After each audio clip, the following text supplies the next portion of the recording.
Hello and welcome to the City of London, a city within a city. People think about London as the great metropolis that we all know, but within it is something called the City of London. It goes back many, many hundreds of years, and it's the epicenter of the global financial system, if the truth be told. It's more than that, however. It is the center of a global web of secret societies that control the planet today, and they come from a series of interbreeding bloodlines which you can trace back to the ancient Middle and Near East thousands and thousands of years ago. And the staggering truth is that these interbreeding bloodlines under different names have increasingly controlled planet Earth from that time to this, never more so than today. In the next few hours on this video, you're going to be introduced, if you've not already read the book, my book, The Biggest Secret, to some staggering, stunning, and I'm the first to say, bizarre information. The basis of the video is an interview with a lady called Arizona Wilder, who was brought up and mind-controlled from almost the time that she was born to eventually, as she did, conduct satanic rituals at the highest level of the satanic ritual network, involving some of the most famous people on the planet. But we'll get into that as we go along. It is bizarre, and that's not even the most bizarre aspect of this story, which I'll come to as we progress. But the bizarre just happens to be true.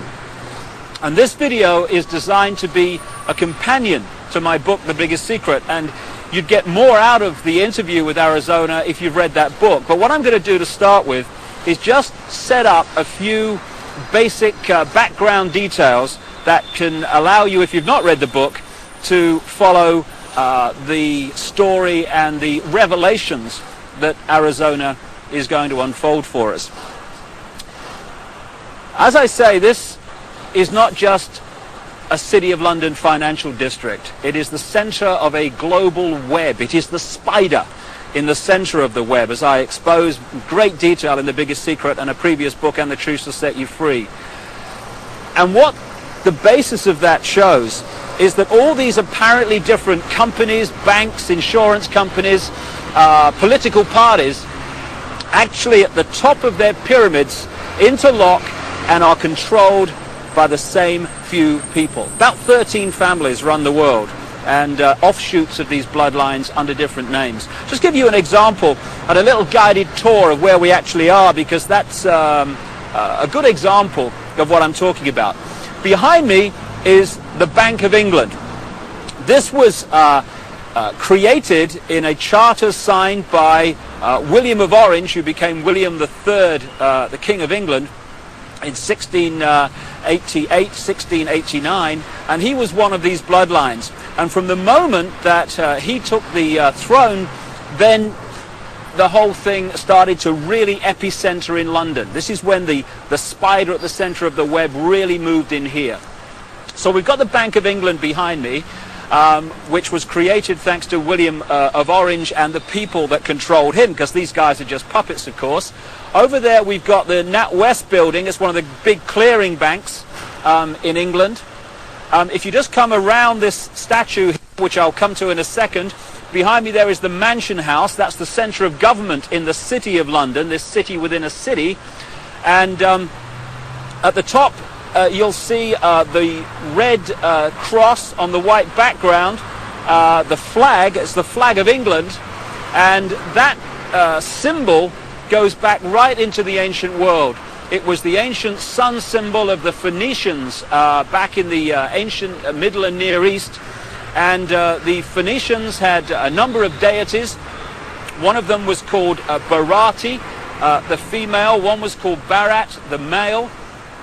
Barati and Barat became Britannia and Britain because the British culture was brought here by the Phoenicians about 3000 BC and after. And also they had deities, the Phoenicians, called St. George of Cappadocia, who killed the dragon.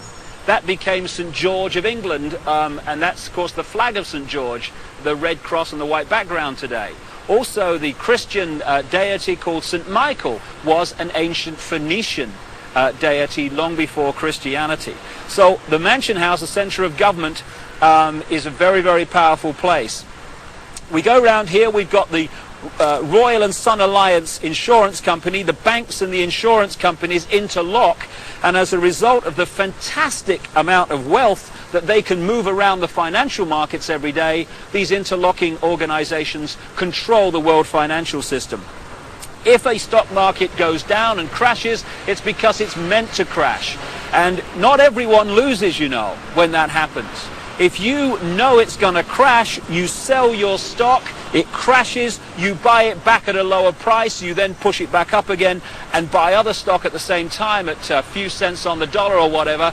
And that means that a financial crash can actually lead, if you know it's coming because you're creating it, to an amazing expansion of your holdings and your wealth. Over there we've got the Lloyds Bank building. That's another one of the big clearing banks which all interlock and are controlled by the same people. And then there we have the Royal Guardian Exchange building, another major insurance company which, like I say, interlock with all the others, and then we come back to the Bank of England. Now, this financial center, along with places like Wall Street, where the bloodline families interlock again, the same people run America as run Britain, as run Germany, etc.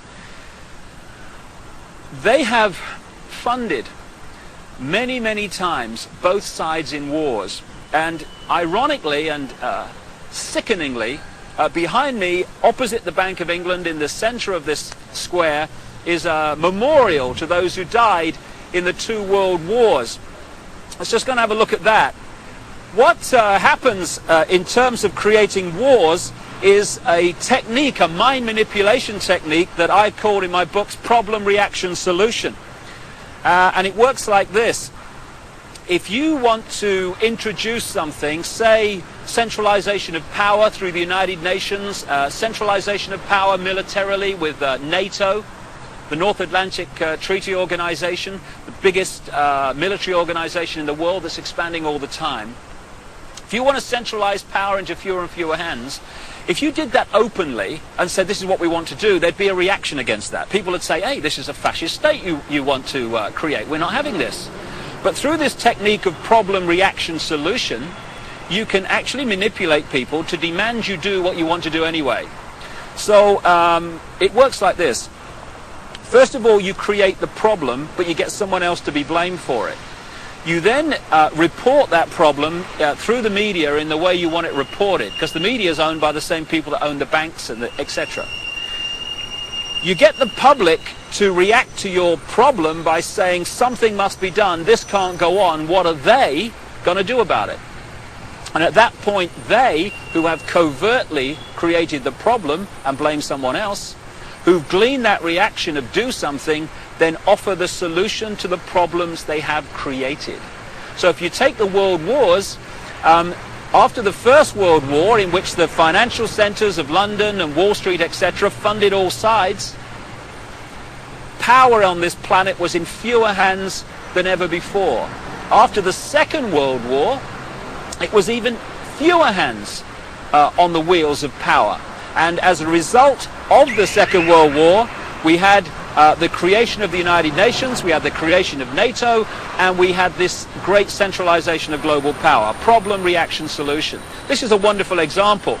Here you've got this memorial in the center of this edifice of global power, and it says, to the immortal honor of the officers, non-commissioned officers and men of London who served their king and empire in the Great War 1914 to 1919, this memorial is dedicated in proud and grateful recognition by the City and County of London.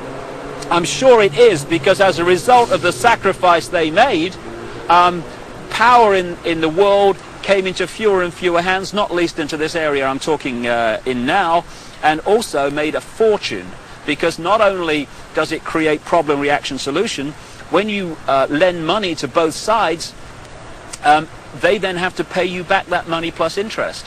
when both sides have devastated each other's countries, they borrow more money from you so that they can rebuild their shattered countries. Therefore, power equals control of money in the world as it is today, and the control of money comes through debt, and wars create massive amounts of debt, therefore massive amounts of control. It says here, their name liveth forevermore. Total bullshit. People who are manipulated to fight wars are merely pawns in a game they don't understand. At the bottom here, it talks about the memory of those who died in the Second World War, 1939 and 1945. How ironic and how sick that that war was manipulated and funded to a large extent from this building here, the Bank of England. The governor of the Bank of England at that time was a guy called Montague Norman, a very, very close friend of Hitler's banker, and it was the Bank of England, Wall Street, and the transnational corporations which had German subsidiaries, not least the Rockefeller Standard Oil in America. Rockefeller's another one of these bloodline families, along with the Rothschilds and others. It was those companies and banks that funded Hitler and allowed him to build a war machine that cost literally millions of lives. And before we move on and expand this story, on the other side of this square is another very appropriate statue. It's of the Duke of Wellington. The Duke of Wellington fought the Battle of Waterloo against Napoleon.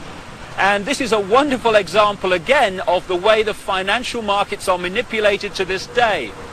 What happened was that the House of Rothschild was funding Wellington and also funding Napoleon. And what they did was they arranged, because communications weren't anything like they are today, of course, back then. What they did, they made sure that they knew the outcome of the war, or the Battle of Waterloo, before anyone else in this area of London did. So they found that Wellington, the Duke here, another bloody puppet, they haven't got the strings on the statue unfortunately, so it's not accurate, they realized that Wellington had won the Battle of Waterloo. What they did, however, was put the rumor out in this area that Napoleon had won the Battle of Waterloo. As a result, there was a panic, stocks fell, there was a crash. What were the Rothschilds doing quietly, secretly? They were buying up all the stock they could at those crashed prices. And then along came the real story. Wellington had won the Battle of Waterloo. As a result, the panic was over, all those stocks rose in price, and the Rothschilds were not only fantastically richer, they owned vast amounts more of the economy of this country and in a much wider area of Europe. So the manipulation of the financial markets, that's just an example from the last century, is very much going on to this day. And it's manipulating your life, what your money will buy, and indeed if you have any money at all. And I'll just finish at this location by focusing yet again on the Mansion House. Arizona Wilder, the subject of this video, conducted satanic ritual at the highest level, and we'll come to that in detail. You'll see that in the interview. But it's very much part of these bloodlines that have increasingly controlled the planet over the last few thousand years. When you follow them through from the ancient Near and Middle East up into Europe, where they became the European aristocracy and the royal families of Europe, or royal family if the truth be told, because they're just the same bloodlines under different names, over to America and into the modern world, one thing follows again and again: human sacrifice, satanic ritual, blood drinking, and all this stuff. And I've talked to a number of people who have seen these rituals in the City of London, who have been subjected to some of them. And the Mansion House, the centre of government in the City of London, is one of the key places where it goes on around here when work here is finished for the day. And satanic ritual is very much part of the next topic I want to raise and talk about at another location, and that's mind control. A few can only control billions and the direction of their lives if they manipulate the way we think and manipulate the way we feel. Only by doing that can they control us, because there's not enough to do it physically. And so mind control is the foundation of how it's done, and we'll talk about that at the center of global mind control, at the center of the network that generates it, and that's the Tavistock Institute, not far from here, yet again in London. Well, we're now just a short drive from the City of London, next to this very appropriate poster, Very Bad Things, and I'm on my way to the Tavistock Institute. It is the center of global mind control and the network that does the research and creates the data and advances the techniques to mind control people in many ways. When you think about mind control, you might think of the Manchurian candidate and some robot with a gun, kill, kill, kill, kill. But mind control is much bigger than that. If you take the definition of mind control to be manipulating the way people think and therefore behave, then the question is not how many people are mind controlled in the world, it's how few are not. Because every time you read a news story which is slanted to get you to see the world, a person or an event in a certain way, and you accept that slant and take it as truth, you're being mind controlled. Every time you see an advertisement and it persuades you to buy something you don't really need, you're being mind controlled. So all these different techniques are used all the time to get us to think and behave the way this few, this clique, this elite want us to. Problem, reaction, solution, getting us to react to events and demanding solutions, the solutions the elite want us to demand. That's also mind control. So mind control is a vast, vast subject. And you know, in the streets of the cities of the world, or the towns of the world, you get these people with the clipboards that are asking you questions called opinion polls. Well, we're led to believe that these opinion polls are to get a feel for what people want so that we can give the people what they want. No, no. Overwhelmingly, those opinion polls are designed to find out if the programming, the manipulation of the public opinion, of the collective consciousness, is actually working. So they'll ask your opinion on various subjects, and if 80% say, yeah, we think in this certain way about this subject, okay, the programs work, brilliant. If only 40% think that way, then the question is, the manipulators ask, what more do we have to do to get more people to think the way we want them to think? So it's all about mind control and emotional manipulation. That's how it works. And we've just reached a point here, a military establishment. The Honourable Artillery Company headquarters, SAH. What is the military? What is the training for the military except fundamental mind control? What happens when you go through the training, especially in the elite organizations like the SAS and the Parachute Regiment in this country, or the Delta Forces in the United States? It is to get human beings to give their thinking processes away to those in the peak caps that have more stars or more stripes on their arm. And you want people in the military to so give their mind away that when someone in a peak cap says, shoot this group of people, then without saying, well, why, or what have they done to me, or whatever, it's all over. Yes, sir, yes, sir. The yes, sir mentality, mind control. And if those people had a drink with the opposition, the opponents, the enemy, they'd probably get on fine. But they don't get to that stage, because when the peak cap says shoot, they shoot. They are mind controlled. And this is what the military is about. So you have mass mind control, you have individual mind control, and I'm just going to now walk just around the corner from here and take you to the headquarters of global mind manipulation. Mind control has been known about for a very, very long time. And to understand many of the things that Arizona will be talking about in the interview, you just need to explain one of the fundamental techniques of mind control. It's called trauma-based mind control. There is a mechanism in the mind that shuts out the memory of trauma. You know when you have a car accident and you can't remember what happened before, the trauma of the actual accident and immediately afterwards? That's because the mind puts an amnesic barrier around trauma. Now that's very, very good, because obviously we don't want to keep reliving and re-remembering severe trauma like accidents and horrors of that kind. But this they began to understand massively in the concentration camps of Germany under the guy known as Joseph Mengele, the angel of death, the infamous mind manipulator and geneticist. They began to understand that if you could systematically traumatize someone, particularly before the age of 5 and 6, then you could turn their mind into a honeycomb of self-contained compartments, amnesic barriers, which were unaware of the existence of the others. And if through hypnotic keys, triggers, words, signs, whatever, you could pull one of these amnesic barriers to the front to become the conscious level, that could experience something or be programmed to do something robotically, and then that compartment could be pushed back in the mind and another one pulled forward. Now this new one has no idea the other compartment exists, let alone what it's experienced or what it's been programmed to do. This has become known as multiple personality disorder, or DID, dissociative identity disorder, which is much more appropriate.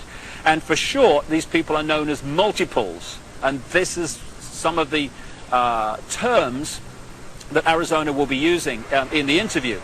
Now we've reached a point here, if we just turn around, of the headquarters of the Global Mind Control Network. This is the Tavistock Institute in Tabernacle Street, 30 Tabernacle Street in London.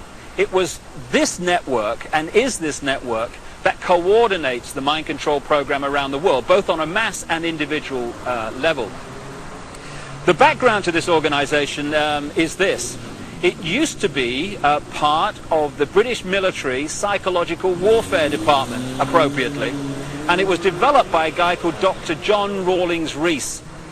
And other parts of the network were established around the world. Stanford in America is one of them. And together they coordinate the mass mind manipulation of the human race and mind program people on an individual level. Just to give you an idea, these mind control people are overwhelmingly those that do the assassinations. Why is it always a lone nutter that's responsible for assassination? So people say, oh, he was just a nutter. No conspiracy, no more investigation necessary. Why is it that the same psychological profile keeps turning up all over the world with guns, going crazy with guns in the street, killing people, creating problem, reaction, solution situations in which legislation comes through and is introduced as a result of those horrors? Interestingly, Martin Bryant, the man who went crazy with a gun in Port Arthur, Tasmania, just happened to be treated by a guy called Dr. Eric Cunningham Dax. Now, Cunningham Dax was the Tavistock Institute representative in Australia and a close associate for decades of Dr. John Rawlings Rees that sent the whole thing going. So when someone goes crazy with a gun or these horrific things happen, we need to ask the question, are they doing it from their own mind, or are they programmed to do it because of the effect of what they do? Now, Arizona Wilder was brought up from birth in these mind control programs, and her programmer was Joseph Mengele, the angel of death. And when he eventually died in the late 80s, because the subject of the programming becomes so attached to the programmer, almost worshipping the programmer, when the programmer dies, often the programming starts to break down. It did with this lady, and that's why now she's speaking out and talking in staggering detail about what she experienced and the people that she was involved with. People might find it hard to believe that Joseph Mengele was in the United States and South America after the war, but there was a British intelligence, American intelligence operation called Project Paperclip, which got people like Mengele and other leading Nazis out of Germany at the end of the war to continue their mind programming and to continue their genetic research and manipulation in America after the war, in the United Kingdom also. So this is some important background to this Arizona Wilder interview, but it's not even the biggest secret. The biggest secret is even more bizarre than that. Well, I've now come literally a few strides outside of the official boundaries of the City of London into an area known as Temple Bar, where the Royal Courts of Justice are established, and this is the centre of the British legal profession. Not just the British legal profession, but the legal profession of the world, as the biggest secret exposes. This is where they come to the bar, as it's said, to become barristers, the top of the legal profession, and eventually to become the judges that are part of the network and the secret society network overwhelmingly, who are told what to do. And when you've got judges being told what to do by the secret society network, what justice is there? Temple Bar is named after the Knights Templar, one of the secret societies in the ancient world that I talk about in my books, and they were part of this network, and their successors are continuing that manipulation and agenda to this day. Now, I'm standing across the road from the Royal Courts of Justice here, outside something called the Outer Temple. This is one of the major secret societies that manipulate and control the legal profession and the workings of so-called justice in Britain, and indeed, like I say, further afield. But the reason I've come here overwhelmingly is to point out something in the centre of the road here at the boundary between Temple Bar and the City of London. And it's a massive reptile figure, dragon figure, in the centre of the road. Now, we're getting into what the biggest secret is here, because when you go around London, and indeed looking at the coats of arms of the aristocratic families, etc., again and again you keep seeing reptiles, you keep seeing dragons, and you've got the serpent race and the dragon race constantly recurring in the ancient texts describing the gods of the ancient world. And there is a reason for this. There is a reason why dragons appear everywhere, and that is the biggest secret, which Arizona Wilder also has experienced. Right at the start of our little tour of London, in that square outside the Bank of England, it's also possible to see again this same theme that keeps reoccurring of flying dragons, of flying serpents. We've seen one major serpent figure, serpent statue, at one entrance to the City of London near the Law Courts, and here I am now alongside the River Thames at another entrance to the City of London, this epicenter of global control. And what do we have to signpost the fact that you're entering the City of London? Yet another flying dragon, this one holding the shield with the red cross and the white background, this ancient symbol that I talked about, with the flag on top of the Mansion House and the flag of England, the flag of St. George. So what's going on? Why, when you look at the ancient accounts of the ancient gods, do you again and again see this reoccurring theme of the serpent race, the serpent gods, the flying serpents? Why, in my research for the biggest secret, have I come across a stream of people from different walks of life all over the world who have told me the same thing, that they have seen, to their astonishment and amazement, they've seen key people in positions of power just demanifest from being a human physical form and become before their eyes a reptilian figure. When you look at the ancient gods of the Indus Valley, they talk about the Nagas, the gods who, wait for it, had the ability to manifest as human or manifest as reptiles. This is absolutely vital to understanding parts of the Arizona interview, because she has experienced exactly this. And the background to what's happening is quite simple.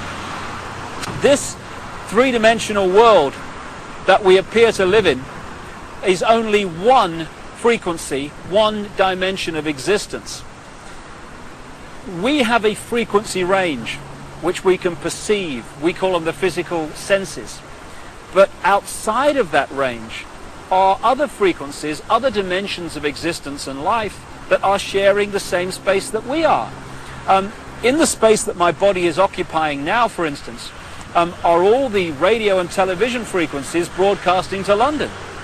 I can't see them, they can't see each other, they're not aware of each other because they're on different frequencies.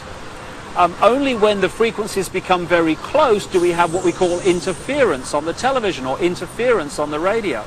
And it's the same with creation. We live in conscious terms in this three-dimensional world. So this is our reality, this is what we perceive. But there are other dimensions. And the one closest to this is the fourth dimension. And staggering as it may seem, and you really have to read The Biggest Secret to see the immense supporting evidence for this, a reptilian race from this fourth dimension is the source, or one of the key sources, of the manipulation of this world. Back in the ancient world, again documented endlessly in so many parts of the world, in ancient texts and legends and accounts, are the stories of how this extraterrestrial race interbred with humanity, creating hybrid bloodlines. And when you do the genealogical research, you find that it is these human-reptile hybrid bloodlines that actually have occupied the major positions of power through the history of the last few thousand years, and today are in the key positions of power, running the banking system, the business system, the politics, the military, etc. And Arizona Wilder, who had no idea of all this other information coming towards me in researching The Biggest Secret, when I met her, she said and told me about how at various satanic rituals involving the most famous people in the world, she had seen them again and again turn into reptile figures and then come back again during the ritual. I got a call from the head of an organization in America called Parents Against Ritual Abuse, who told me again from her experience how many of her clients who had been subjected to satanic ritual had reported the same story of how the participants had shape-shifted, as the term goes, from human to reptiles and back again during the ritual. And one of the key areas, one of the key families identified by Arizona Wilder in her accounts is one not too far from here, and it's very famous indeed. And that family and that bloodline live here, or at least partly live here. Buckingham Palace, one of the many palaces and homes of the British royal family, the House of Windsor. They're seen as bastions of the establishment, the British establishment, but in fact the Windsor bloodline is not British at all, it's German. It's really the House of Saxe-Coburg-Gotha. And on Prince Philip's side, the husband of the Queen of England, he's a Mountbatten, which is really Battenberg. Again, another German line. In 1917, they changed the name from Battenberg to Mountbatten, from the House of Saxe-Coburg to Windsor, because at that time, you may recall, the German nation and the British nation were knocking hell out of each other in the trenches of northern France. And it was good PR from the British royal family's point of view to just change their name to sound more English. And this is just the farce and the facade behind so much, or behind which so much goes on. However, most people, if not almost everyone on the planet, would find the fact that the House of Windsor are one of these reptilian-human hybrid lines that shape-shift between human and reptilian form to be utterly, devastatingly ludicrous and unbelievable. I understand that. But the truth, the real truth, often is. And Arizona Wilder, in the interview that's coming up now, is going to talk about her experiences of seeing this happen. Well, I think that's all you need to know and appreciate to understand the kind of information that Arizona Wilder is going to reveal to us now, except one thing. Across the millennium years is crunch time in this whole agenda, crunch time for the human race. This is the time when this network of interbreeding bloodlines wants to bring in its global fascist structure of a world government to which nation states would be administrative units, of a world central bank and a world currency, a currency that wouldn't be cash, it would be merely electronic, for which there are fundamental implications for human freedom. and also the World Army, which is designed to be NATO, expanding and expanding as it is now, of course, to become the fully fledged World Army, World Police Force. And underpinning that little lot is designed to be a microchip population, in which we are microchipped with our financial details, our medical details, etc., etc. And that would allow not only electronic tagging, people knowing where we are all the time, it would allow the external manipulation through this electronic means of our mental and emotional processes. This will happen unless the human race wakes up and wakes up fast. And to do that, we need to understand what's really going on. And to let people know that, we've got to stop beating about the bush, stop pulling punches, stop pussyfooting around, keeping information from people, oh my goodness, how will they react, and just say, this is going on, take it or leave it, make of it what you will, but this is what's going on. And some of the information you're going to hear now is quite horrific, but if we don't know about it, what can we do to stop it and to change it? I spoke to Arizona Wilder in Los Angeles, and this is what she had to say. Arizona, can we start at the beginning and can you tell us the story of what's happened in your life from the very start? Okay, what I can tell you is that before I started looking into my life, back in 1989, I was starting to have flashes of things, and my life was not what it seemed to be, which is why I started looking into it. And what I found out was that I had a lot of missing time, and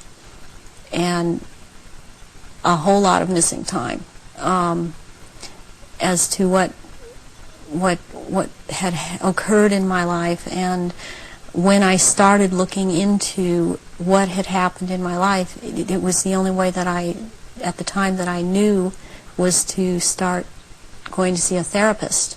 Within a year, I was talking about memories of being sexually abused by my father, which was part of what was supposed to happen.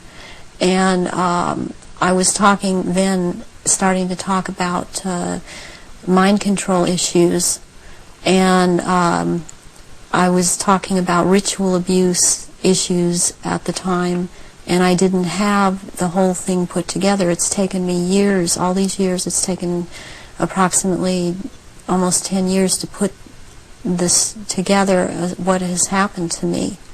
And in the process, I have lost everything that I ever had in my life, and anything I held dear in my life.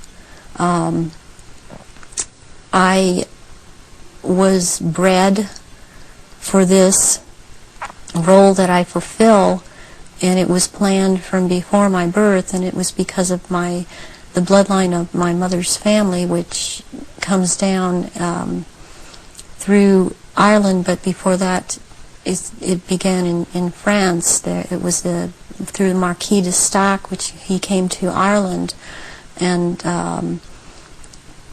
changed the name to Stack, and then I was chosen, and the birth was planned. My parents were forced to move down to this area for the reason that the High Council is down here, which is, there are 6 councils of 13 in this country, and the High Council is down here. We're talking the United States? The United States, yes. And so from the time that I was a baby, I was being abused and traumatized, and on purpose, for the mind control that they need someone to go through to do whatever they say, to be as just a puppet in that they can control every move. And you don't remember, I didn't remember a lot of things, because I have, as a result of all of this mind control, split off many parts that all hold memories, hold feelings, hold programs, hold information, and I've been working very hard to pull all of that up. And it's been a long, slow process for me, because there don't seem to be a lot of people in the field that I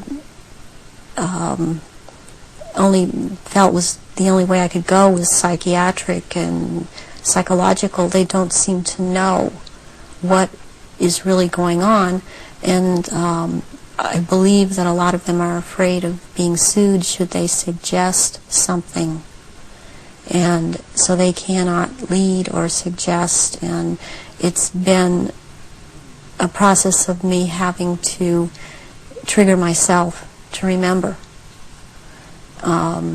and be around people that can help me with that can't really be touched by the False Memory Syndrome Foundation.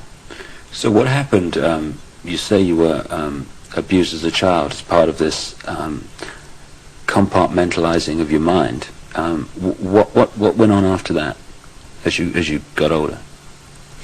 Well, they start with wanting to make you an obedient slave at first, and so they do a lot of sensory deprivation, they do a lot of sensory overload, and they switch between the two, and they do out-and-out torture. They take a small child and they electroshock. In my case, it was electroshock to the brain, and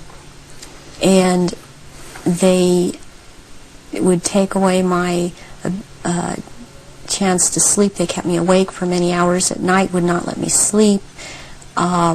And I was also told things, as this was before the age of 5, I was told things such as, they would make me drink water, and they would say, if you pass urine, you're going to have to drink it. And they would make me drink it. And if you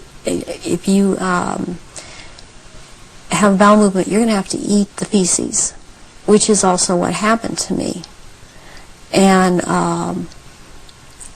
then they would play, there was a programmer that was programming me, a very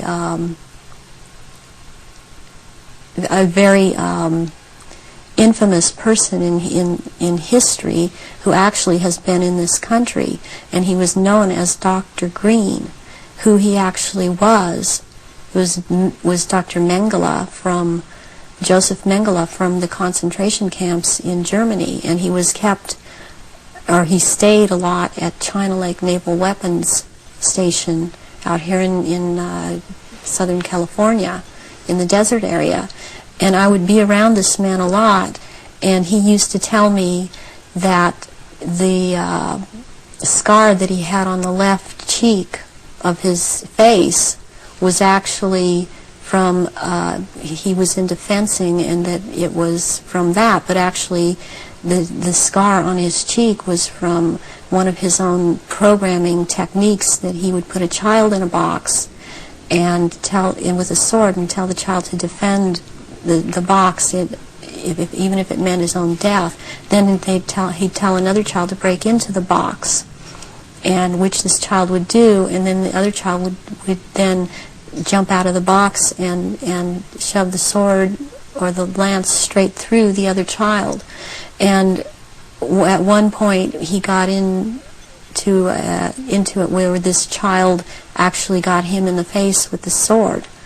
And he would wear a huge emerald ring on his left hand, on this middle finger, and he would twist this emerald around, and for programming, and he was into using long colored ribbons of different colors, and you had to choose a certain ribbon, or you were given a certain ribbon, and that meant that this certain thing was going to happen to you.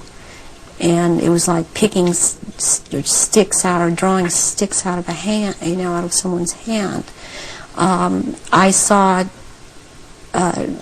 games of Russian roulette played where it was chosen beforehand that a child would die, and the child would put the gun up to his head and pull the trigger, and this child would end up dying. But it was meant to scare all of us, keep us in terror, as there were many other children that were around me that went through the same thing. I have run into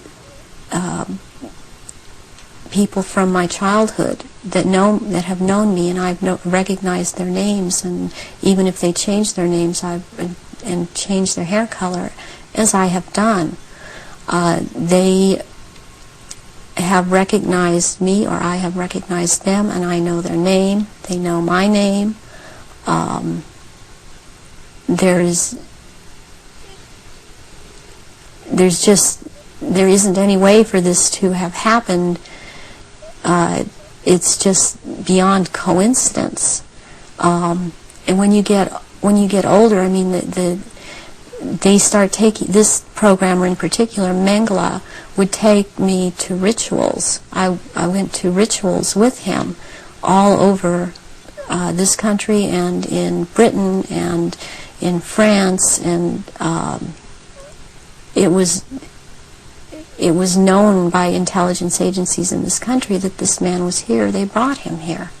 Is that Project Paperclip you're talking about? Yeah. Through the OSS.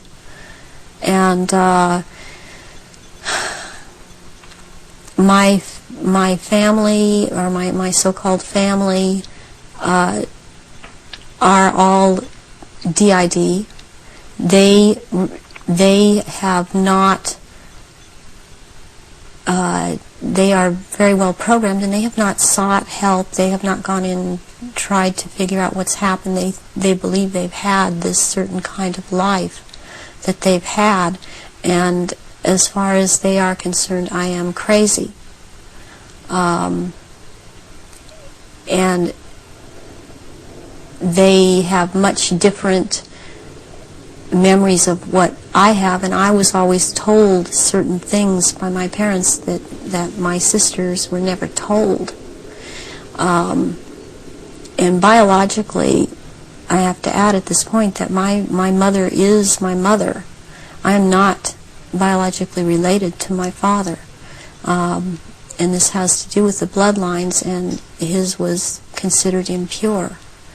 And this is all about purity of the bloodline. And that is why I am involved in this. There are people that are involved in this that it is not so much because of bloodline that they have the ability to dissociate and be used as slaves by these people. You say that you come from a certain bloodline, and there is this obsession with bloodlines that this Brotherhood Illuminati have. Why is that? Because what first started coming out was about the Aryans, and the purity of the blood. And what it's all about is that the blood and the menstrual blood contains something that is important for the propagation of this race that is controlling things on this planet. And these people that are in the organization that the Council of 13 is under, and they have something called the Grand Druid Council, or the Octagon, they're called the Illuminati. And the Illuminati are actually run by these 13 bloodlines, which are all of the royal families in Europe and in England.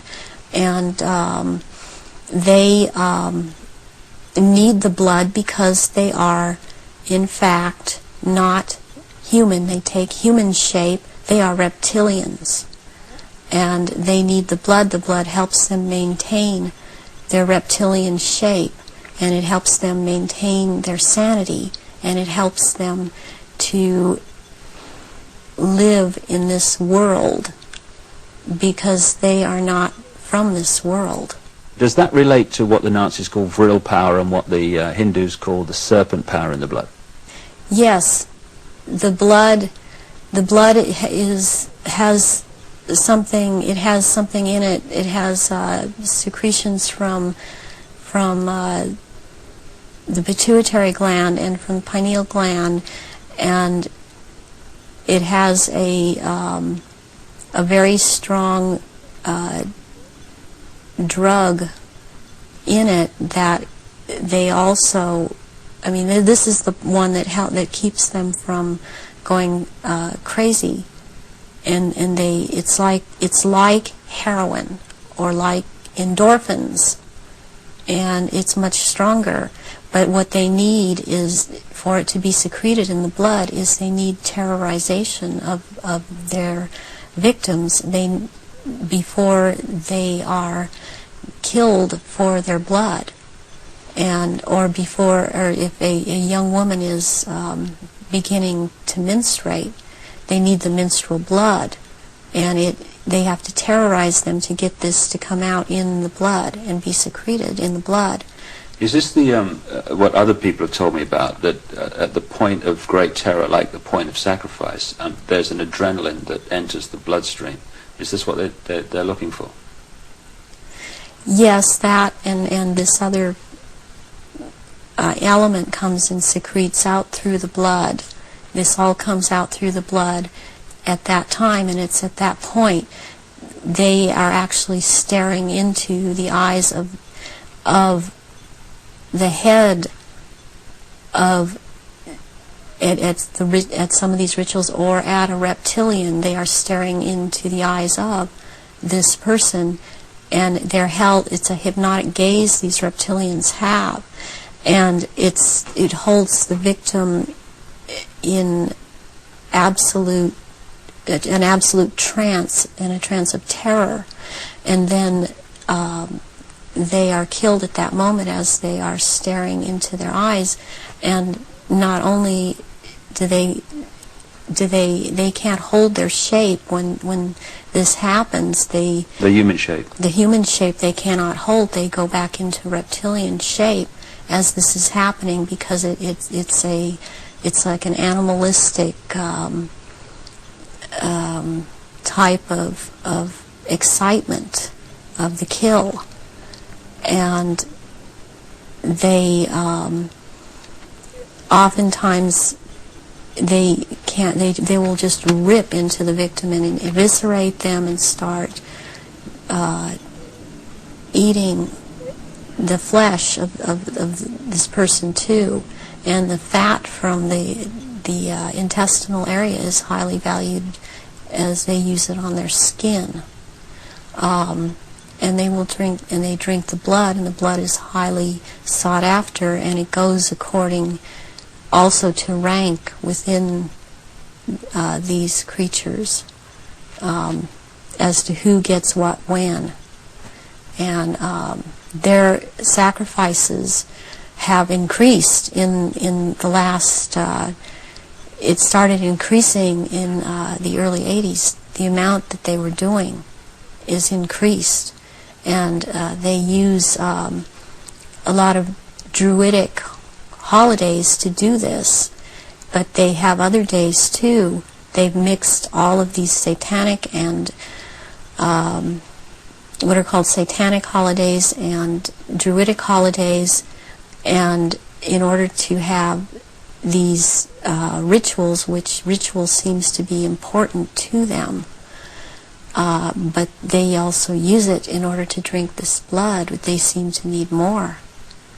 Have you any idea why it's increased since the 80s? So there are changes going on in the earth. It seems they're not able to hold their shape like they once were able to, and people see them shapeshift more and more, and they need the blood to try and maintain it, to try and maintain their human form. I believe there's a time coming that because of what I've been told, when they are not going to bother having to hold that human shape at as they had to before. And they want that time to come. It's almost upon us. So when you're talking about the fact that the veil is lifting on these reptilians so that people can see them far more easily and far more often, does this relate in any way to the fact that there is this desire to bring in this rigid structure, including microchipping and many other things, across the year 2000, which has become known as the New World Order? Is that coming in because it is known that the people are going to see what the game is and there has to be control of the people at that time? Yes, it's very connected. I started talking about the New World Order back in 1990, and I was very psychologically and physically affected so much by what was coming out. I wasn't watching television. I was not aware that certain individuals in this country, George Bush, were talking about the New World Order. I was talking about it because that is what was coming out, and knowing that the first time that inside of myself that I'd heard it was in conjunction with the Nazis, and that came from Mengele. And I started realizing that there was something going on, and then it scared me, and I didn't really look into it for years, but I was being harassed constantly. I was being told. At one point, I had someone telling me that I was being, and who was ex-Army intelligence, ex-CIA, telling me that I was being monitored by the National Security Agency, and I didn't have the whole story then, so I did not totally understand why this was happening, but yet I was being followed by cars or vans that said G12, G14, and in this last year, which has really been very hard, I've been followed by G41 vans, and I had to find out what those were, and that is naval intelligence.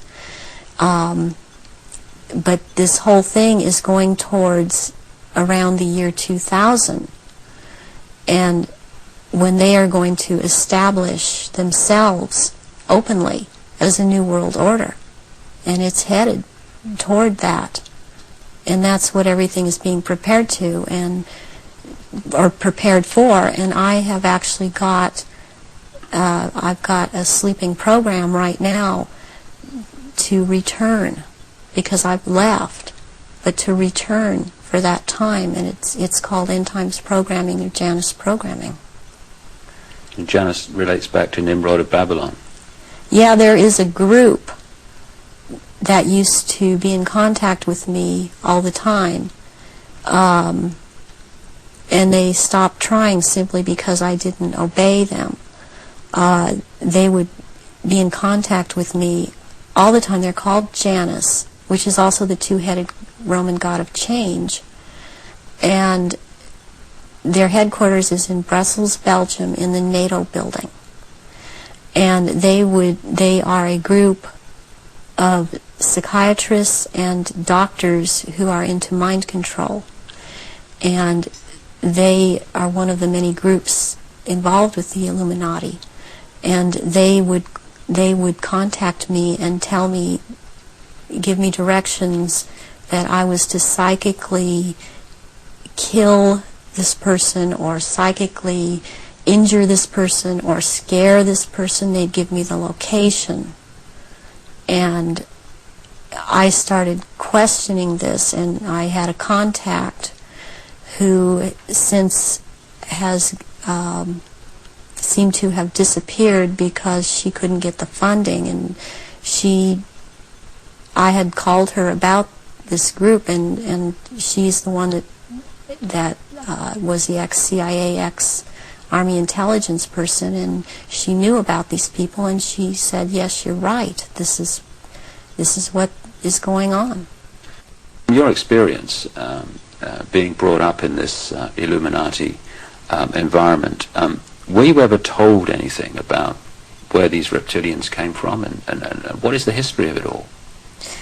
I was made to learn through Mothers of Darkness, which is a certain aspect of the organization, because that was an early part of my training, the history of what was the Illuminati on this planet. And what I learned was that the Aryans originally were from Mars, and the reptilians came to that planet they came from another place. They came to that planet. They came to rule because they wanted to mix, so they said, with that race, and but they became the overlords, and the Martians or Aryans were seeking to escape from it. They went to the moon and then were there attacked, and they then went to Earth and established culture here on Earth approximately 6,000 years ago. And at that point in time, they were doing well, and they were mixing with the indigenous population of this Earth. They were getting along with.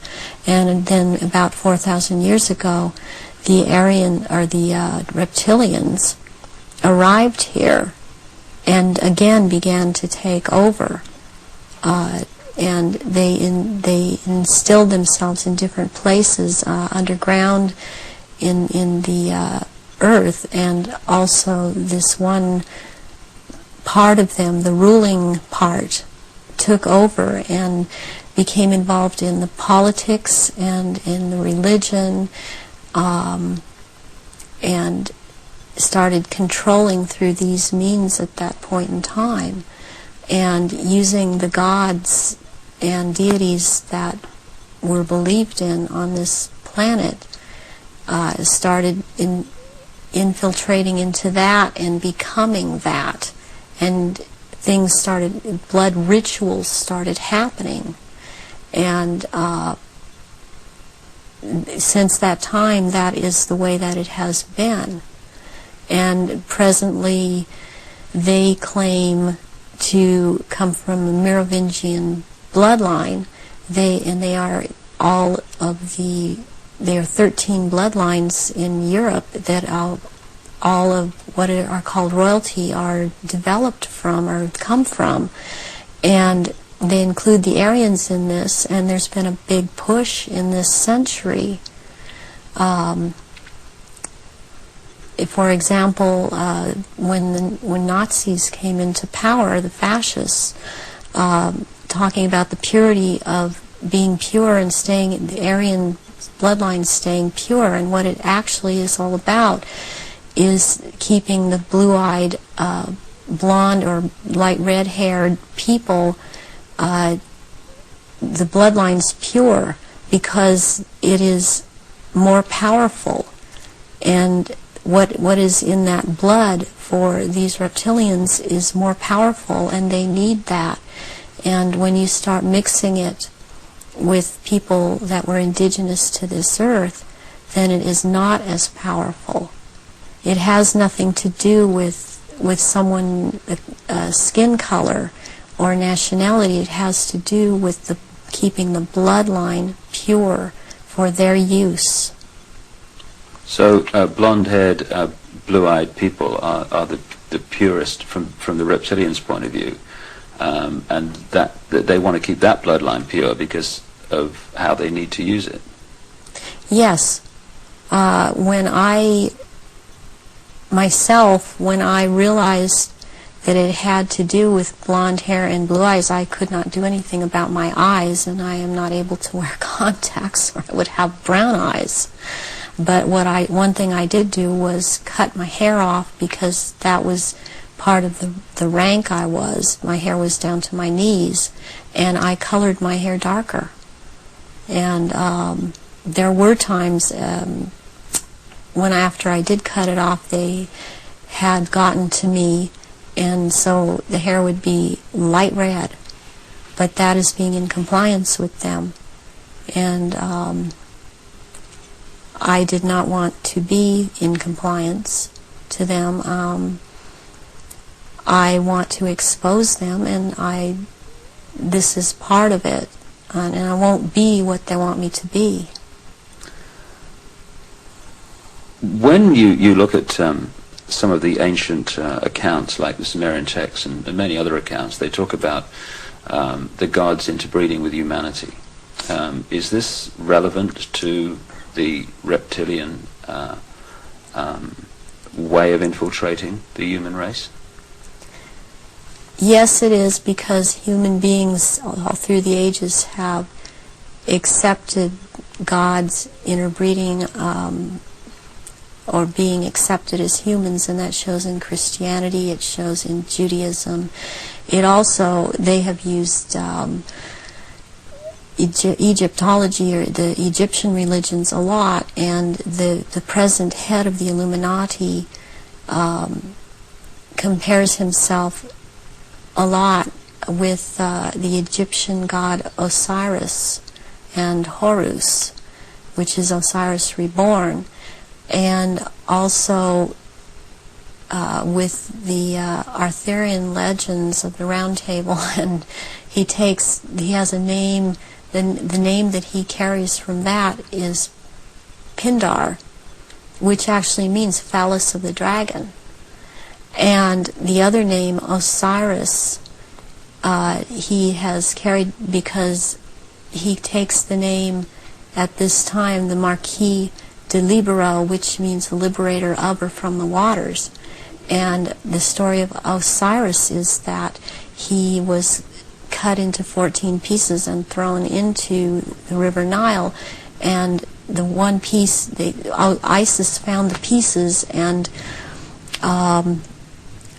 put them back together again, and she could not find the 15th piece, which happened to be the phallus, so a gold phallus was made. And this is very important in this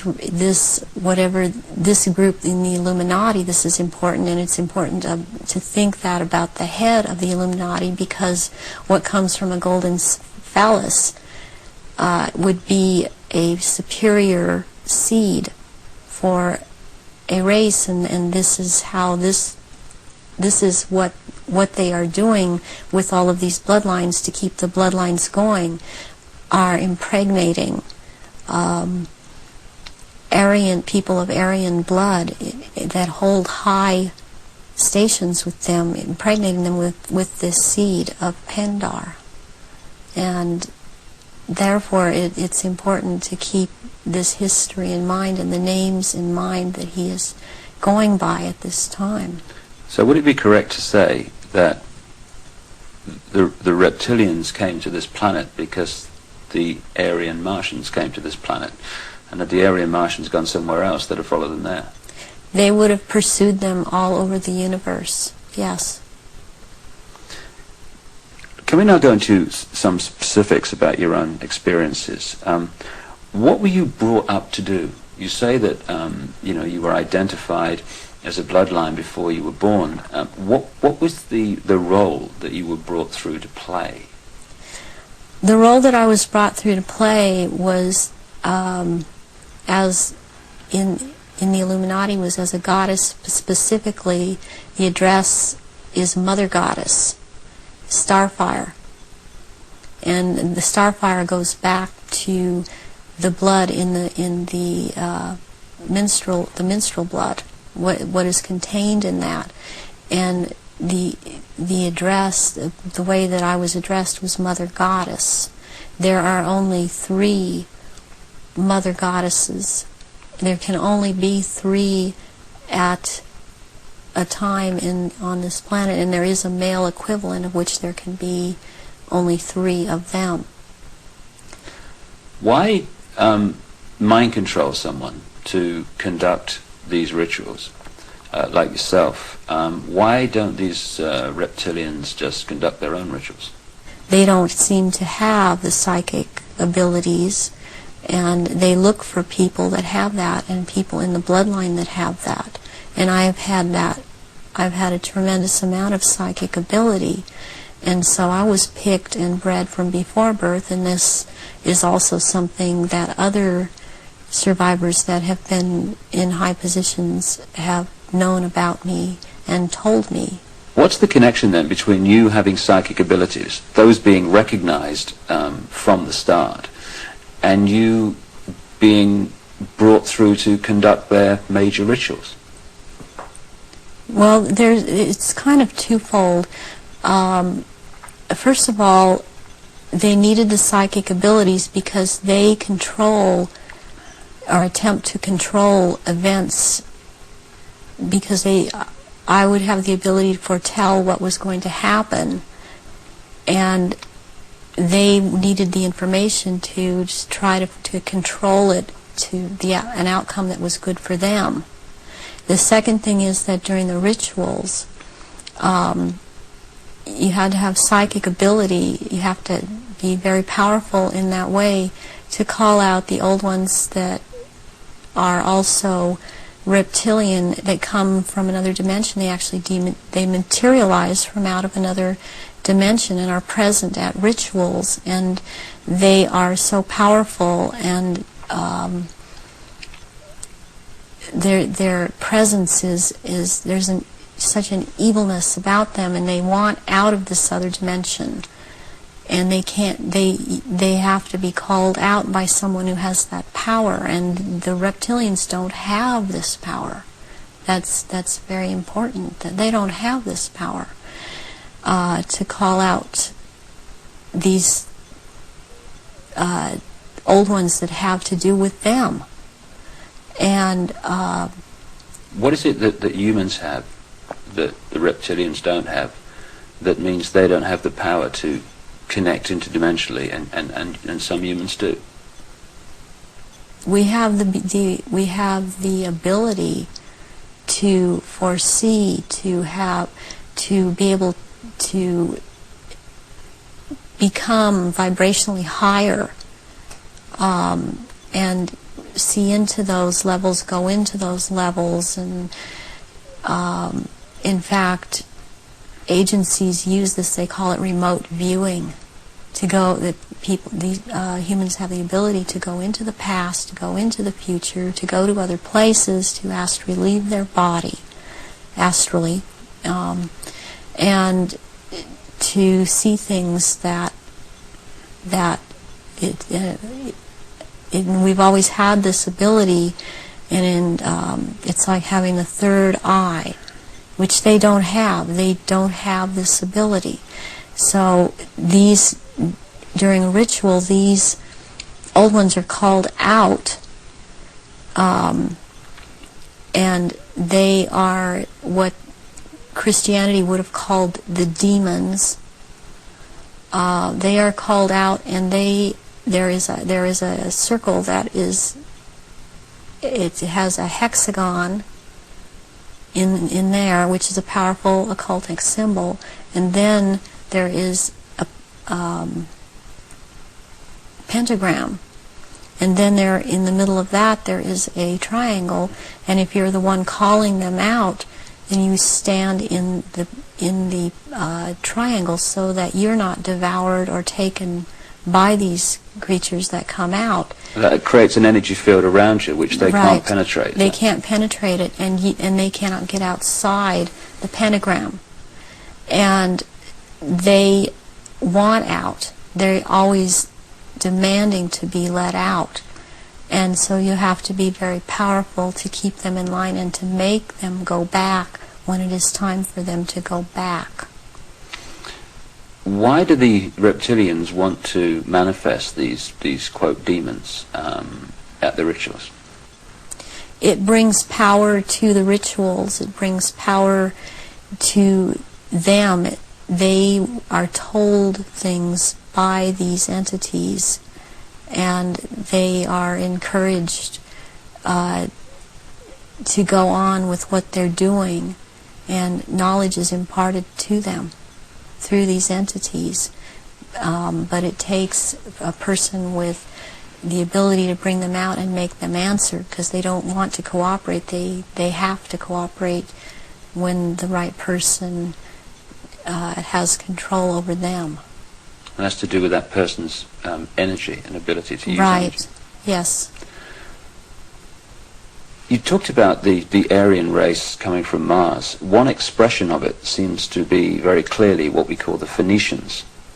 The Phoenicians had two deities, St. George, which became a British deity, who defeated the dragon, which seems incredibly symbolic, and also St. Michael, who, according to the legend, banished Satan, or this negative force, into the abyss.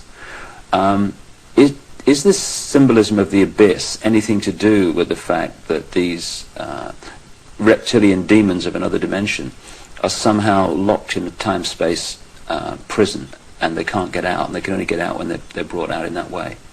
Yes, they want out of that dimension. They have been thrown into that dimension, and they can't leave that dimension.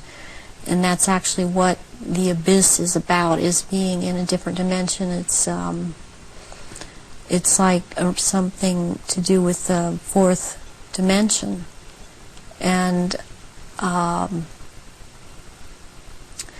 before I even knew, for example, what I was saying, or I realized what I was saying, I would be saying things to my therapist and other survivors that the fourth dimension was a dimension to stay away from.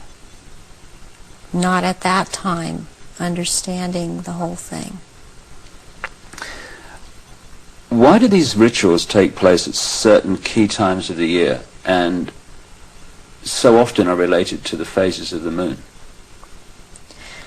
Because the moon has an influence on this planet, and also the sun. These also take place during different things that go on with the sun, but the moon it's kind of a really very cyclical thing with the moon. It takes place on full moons, new moons. It has to do with the current religion, or what they're using, the Druid religion that they've taken and used. They still hold on to the Egyptology type of religion. They hold on to the Druidism, though, and they're currently calling themselves Druidic or Druid. And Druidism is tied in with the cycles of the moon, on which it has to do with planting, sowing, and harvesting, and there are so many days that they can use from this to their own purpose and their own end, that they bring it about. There's a lot of ritualization with Druidism, and they love ritualization. So take us through one of these rituals that you conducted at the highest level of this global brotherhood. What would happen? There were people that were bred from birth. They were bred to be ritual sacrifices. I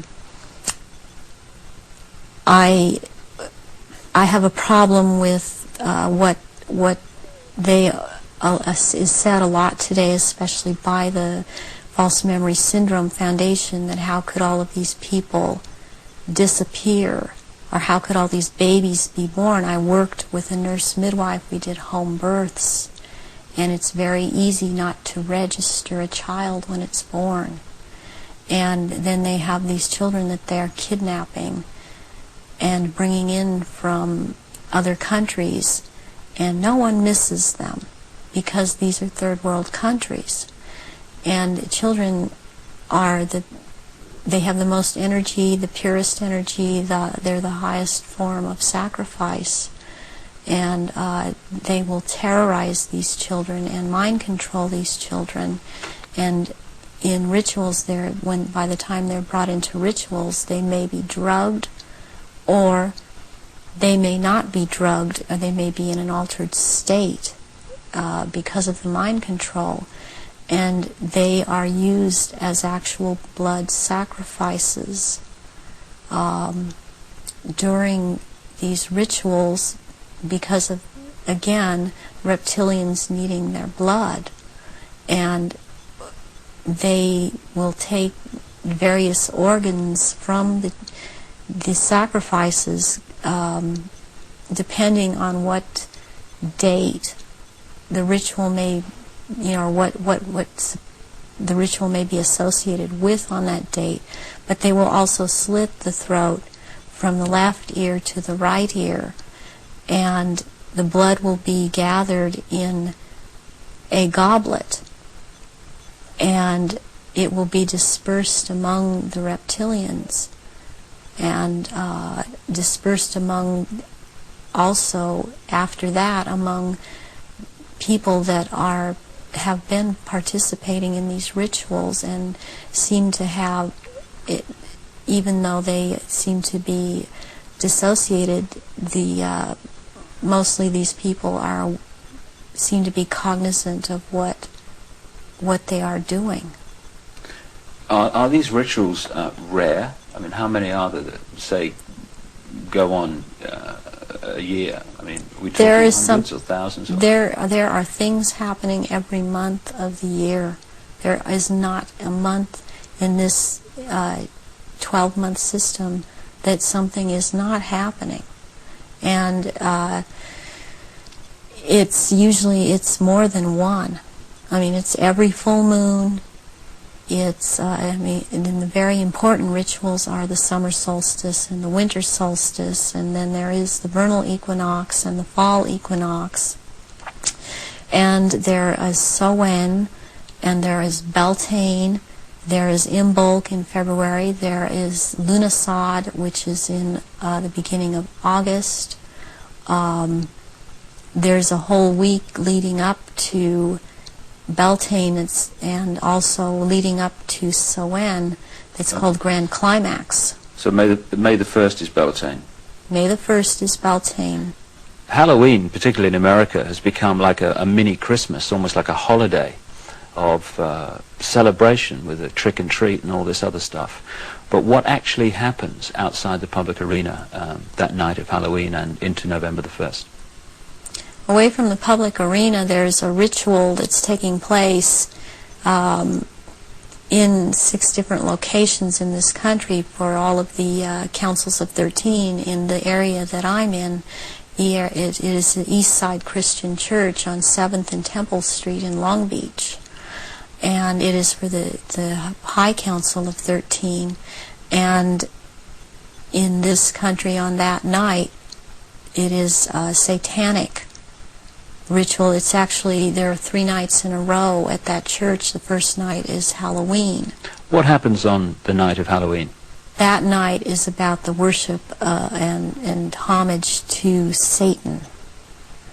And that is what a lot of people in this country know that the devil to be. This is about the devil, Satan. And Christianity talks constantly. I believe they created Christianity to be what it is. And so they also have created this Satan. And so they control in that way. And on that night there's a lot of bloodshed, and there are sacrifices made to Satan. There is a person who plays the part of this in this High Council that has to do with this High Council. He's not on the High Council, but he has to do with playing the part of Satan. He is a televangelist on TBN. He used to be, he filled in for a little while as a lead singer on Iron Butterfly many years ago, and he has long blonde hair. What's his name? At this point, I don't recall his name. It just, I recognize his face. I saw it recently on TBN, And then this is his cover, or he is DID. And he plays this part, the great deceiver Satan, on that night, on Halloween, at this church. And that is what happens on Halloween. And I mean, what else I must say, what is going on with Halloween in this country? It's just becoming so popular. It is also to desensitize people to the whole thing, and even this backlash Christian movement that wants to call it the Harvest Festival. It does not realize that the Harvest Festival has to do with Druidic religion. And again, they are still doing the same thing and celebrating the Harvest Festival. That's what the Harvest Festival is about. Are many of the so-called Christian rituals, because that's what they are, or festivals or ceremonies, are they actually, to most Christians, unknowing representations of these satanic rituals? Yes, they are. One, for example, Christmas has to do with it's a time, it comes right after the winter solstice, which is a satanic or a Druidic celebration. It has to do, there's a day in there called that day which is not a day. It has to do with the killing of the old king and the birth of the new king, which is a Druidic day. On the 24th or the 25th at midnight, there is a ceremony that's specifically for children, and it's called the last bulb on the tree. Where does that come from? That is something that's used with children. It's part of programming them into the whole thing. And there were things that would happen to the child that hung the last bulb on the tree on Christmas Eve, as it was a common practice to decorate the tree on Christmas Eve, and the tree in itself is a phallic symbol, and it's paganistic. Christmas is based on pagan day, and back to Roman times, and Christians have given it, they think they have given it Christian meaning, and it means something else, and it does not. But there is the case with the last bulb on the tree that has something to do with what happened to this little girl, John Benet. John Benet Ramsey. Yes, John Benet Ramsey. And this occurred on this night because of the day it has to do with. It comes right after the winter solstice, which is a satanic or a Druidic celebration. It has to do, there's a day in there called that day which is not a day. It has to do with the killing of the old king and the birth of the new king, which is a Druidic day. On the 24th or the 25th at midnight, there is a ceremony that's specifically for children, and it's called the last bulb on the tree. Where does that come from? That is something that's used with children. It's part of programming them into the whole thing. And there were things that would happen to the child that hung the last bulb on the tree on Christmas Eve, as it was a common practice to decorate the tree on Christmas Eve, and the tree in itself is a phallic symbol, and it's paganistic. Christmas is based on pagan day, and back to Roman times, and Christians have given it, they think they have given it Christian meaning and it means something else, and it does not. But there is the case with the last bulb on the tree that has something to do with what happened to this little girl, John Benet. John Benet Ramsey. Yes, John Benet Ramsey. And this occurred on this night because of the day it has to do with, and the ceremony that it has to do with. And there were rituals done on that night to these little children. So that is totally tied into it. I have heard that Jean Benet's name is relevant to the rituals. Do you know anything about that? John Bay. John Bay is a satanic deity or Satan. John Bay is a name for Satan. And that name is just closely tied in. It's so close, and I don't understand why it hasn't come out, and that I know of, it hasn't been talked about. But that is why she was killed on the day that she was killed, and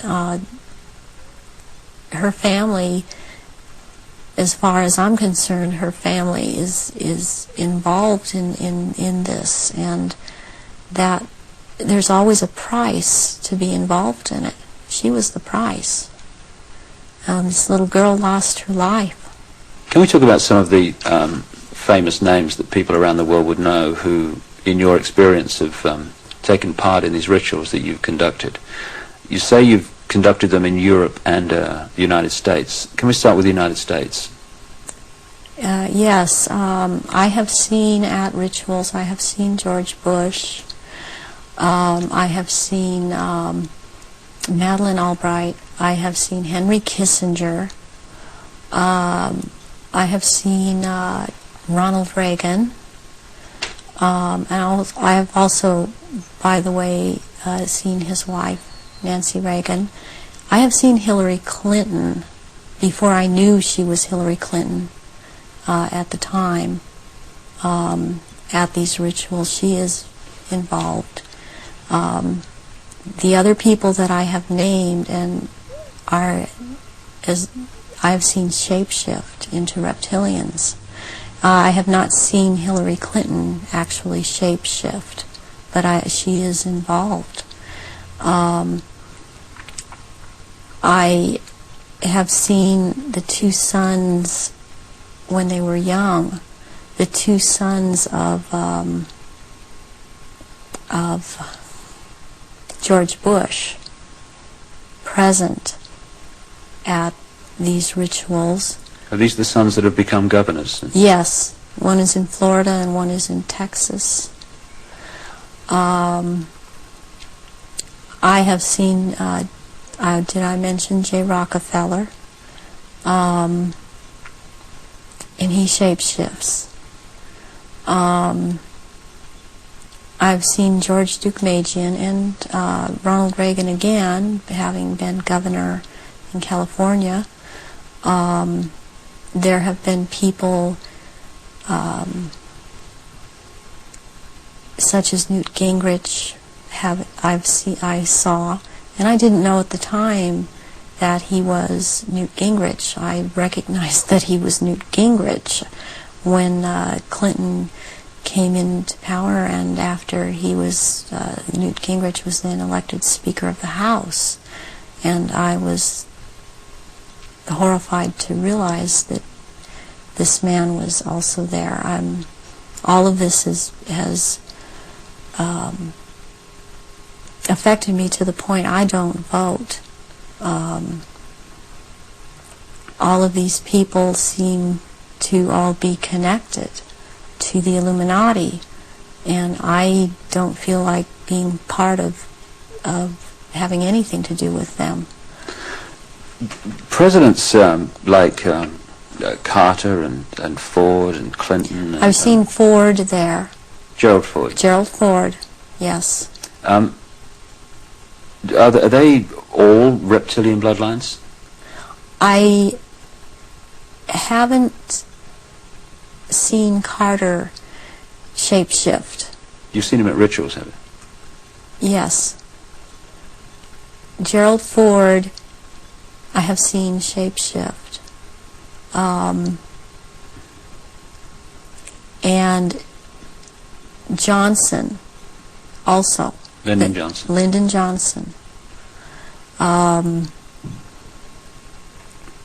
Also, Dr. Joseph Mengele, who took me around to these rituals a lot of the time, was also a shapeshifter. And there were also people that there are people in the European countries that I've seen shapeshift and be involved. And this it doesn't surprise me any more than it does the people in this country doing it. Is just for some reason more shocking, and it cuts even deeper, because I have seen the Queen Mother there, and I have seen the Queen there. I've seen Princess Margaret there. I've seen Charles there, and they shapeshift. And I have seen this.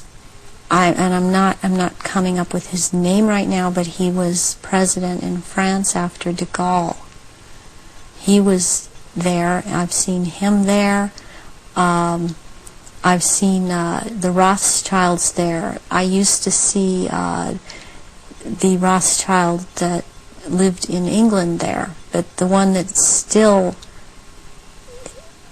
goes there and is a shapeshifter, Guy de Rothschild, Baron Guy de Rothschild, has been to all of these rituals and has been over in this country under the name of Dr. Barrington and tried to program me, and has impregnated me several times with eggs that were taken from me years ago and were impregnated with semen from Pindar and then placed back into my uterus. This has happened to me twice, once at age 39 and this year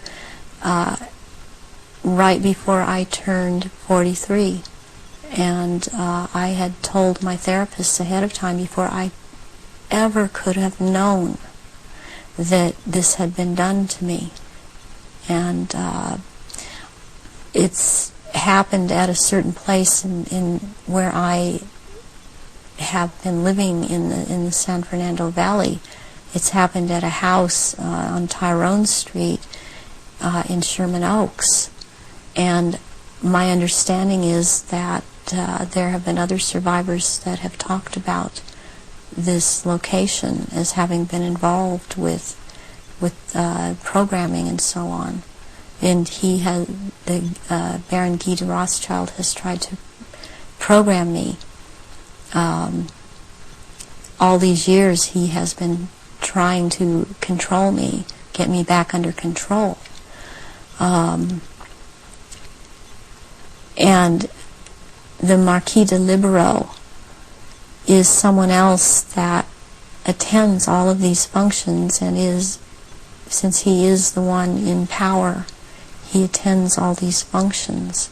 I have seen Tony Blair there, and he shapeshifts.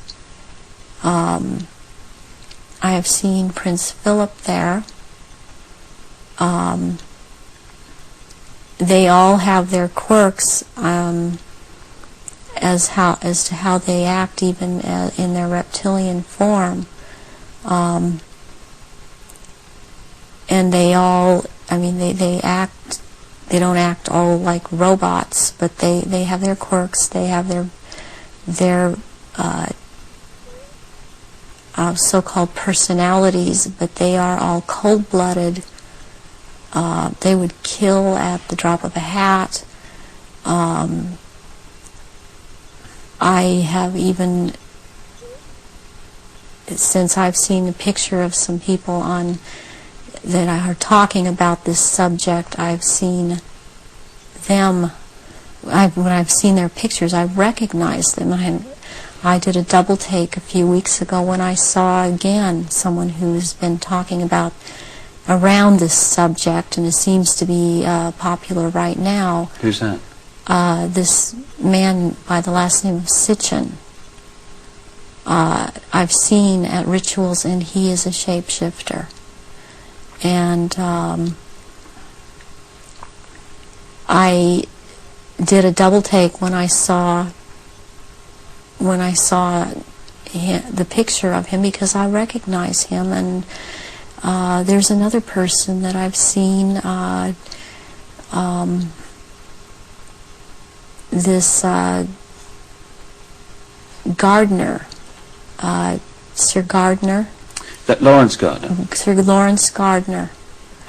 And he had recently written an article that was out in Nexus magazine. Part of it was about the menstrual blood, and what really triggered me was when he called it starfire, because that is the name of one of the aspects of the three women who are the dressed Mother Goddess. That is my name in all of this. So this man I have seen, he has lots of power within this sect of reptilians, and he's someone that you would want to watch out for outside of this too, as is this Sitchin person. What do you remember about Zachariah Sitchin? Zachariah Sitchin was someone in the rituals attending the rituals who was not a major player in as far as the rituals went, but was someone that others present did not make remarks at, or were very careful as to what they said around him.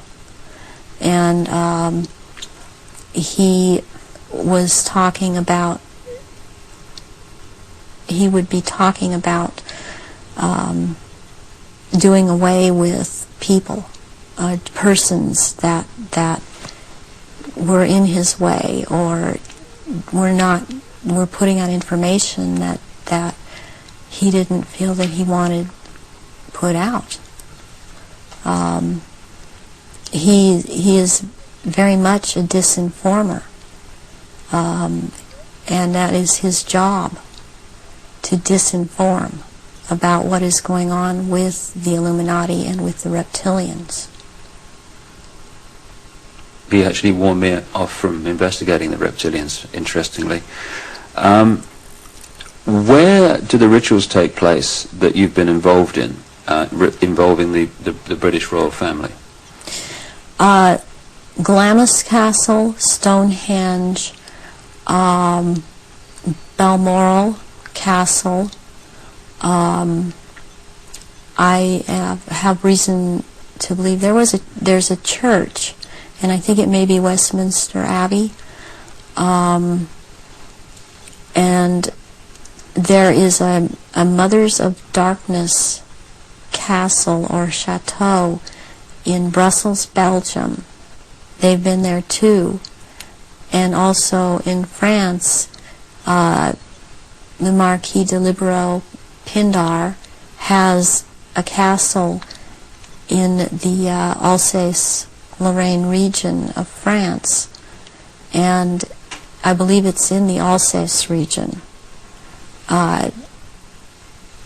that he uses, and there are certain rituals done at that castle down in the dungeon part of that castle, and there's an entrance down there to underground places in the earth, and there is a natural formation of rocks that kind of glow green, and they keep menstrual blood in that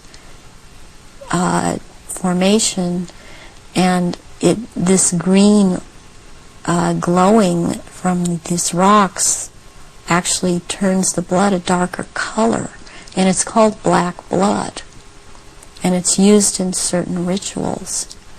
But there are also, they keep small, there are smaller, less developed little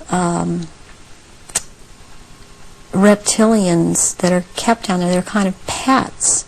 But one other thing that's also down there, there are eggs. It's like a nest of eggs kept down in that part where it's warm. It's very warm down there into this entrance, and these eggs are kept down there incubating, and they are the reptiles' eggs, and that's where they keep them. What are your memories of conducting rituals for the royal family? What happened? What were they doing? One thing that sticks out in my mind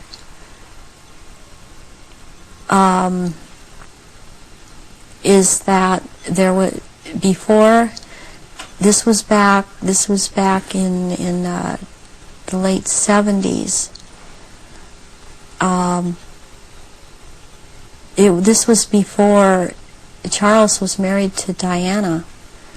He was involved with Kamala Parker Bowles, and she does not shapeshift, but she became pregnant by Charles, and she produced a baby, and this baby was presented at the ritual and killed, and that is the price, the firstborn between these two, and eventually these two will marry, and that is the price that is to be paid, the sacrifice of the firstborn between the union of these two people.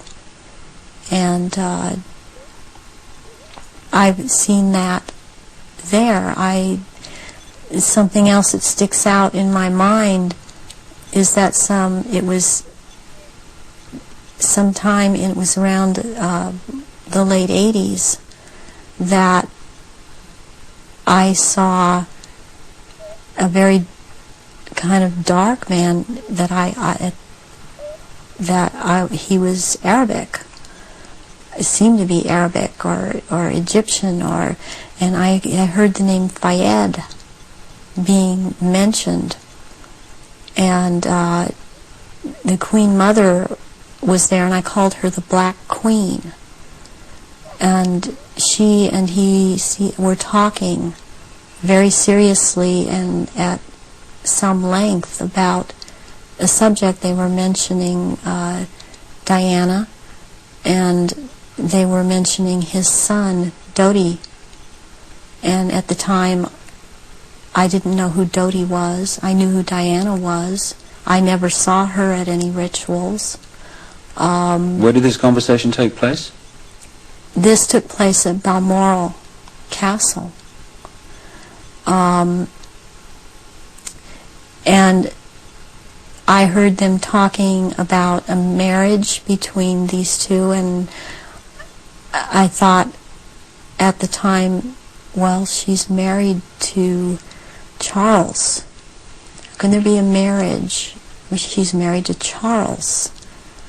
I didn't understand why the Queen Mother and this person that I now know to be Dodi Fayed, because I heard Fayed, Muhammad al-Fayed talking, and I'd seen them together at, I saw them at Balmoral Castle. I overheard the conversation at Balmoral, but I'd seen them also at Mothers of Darkness Chateau in Brussels, and they were talking about a union between Diana and his son Dodi back in the late 80s, and I did not understand at that time, because I understood Diana to be married to Charles. I knew that she was married to Charles, and they had 2 children, and they were about to have another. And the Queen Mother, all I could pick up was that for some reason that there was a malevolence towards Diana. And Diana I had never seen at a ritual. I wondered what she knew about all of this. What have you seen the royal family do, the Queen Mother, and the other people you've seen in the rituals? What have you seen them do? I've seen all of them drink human blood and consume human flesh, and they have their own goblets in which they have blood, and these goblets are encrusted with jewels, and they also have their own daggers, and that the dagger goes into the goblet, and they stir the blood around with it, and it's also a what it is, it's a symbol of the phallus going into the vagina when they're doing this. And I've seen them do this, and some of them have even, like the Queen Mother I saw with, she had her own little, it would, like almost, it's between a very elaborate ornate chair or a throne kind of thing brought in for her to sit. And because before these rituals actually start, there is a kind of people move around the room and talk, or recognize one another. It's a formal kind of a ritualistic setup, the way they talk and the way they introduce each other. It's like a court. What are they wearing? They're wearing robes. They're not wearing anything underneath the robes, and the robes are very ornate. They all have, the one thing in common they have is they have a red color like blood, and some of them have purple, and they have gold kinds of lines running through them. They have the Merovingian symbol of France, the fleur-de-lis, and there are jewels that are sewn in at certain points on these robes, and they wear these robes, but they don't wear anything underneath the robes, because what is going to happen, what the rituals are all about, they're going to shape-shift, and they can't have anything on under the robes. And there are orgy kind of things that go on at the rituals also. And involving the royal family of Britain? Yes, involving the royal family of Britain, and the sacrifice and the eating of, consuming the sacrifice, and they are involved in that. And you've seen them do that? Yes, I have seen them do that. People in Britain, listening to what you're saying, would obviously be staggered, I guess anywhere in the world, but what would stagger them mostly is in Britain, the Queen Mother has an image of being the nation's grandmother. The nice old lady, and good old Queen Mum, what a lovely lady. What's your experience of the Queen Mother? She is very cold in reality, and she is very cruel, and she is very different than she comes across to the public. She's cold-blooded.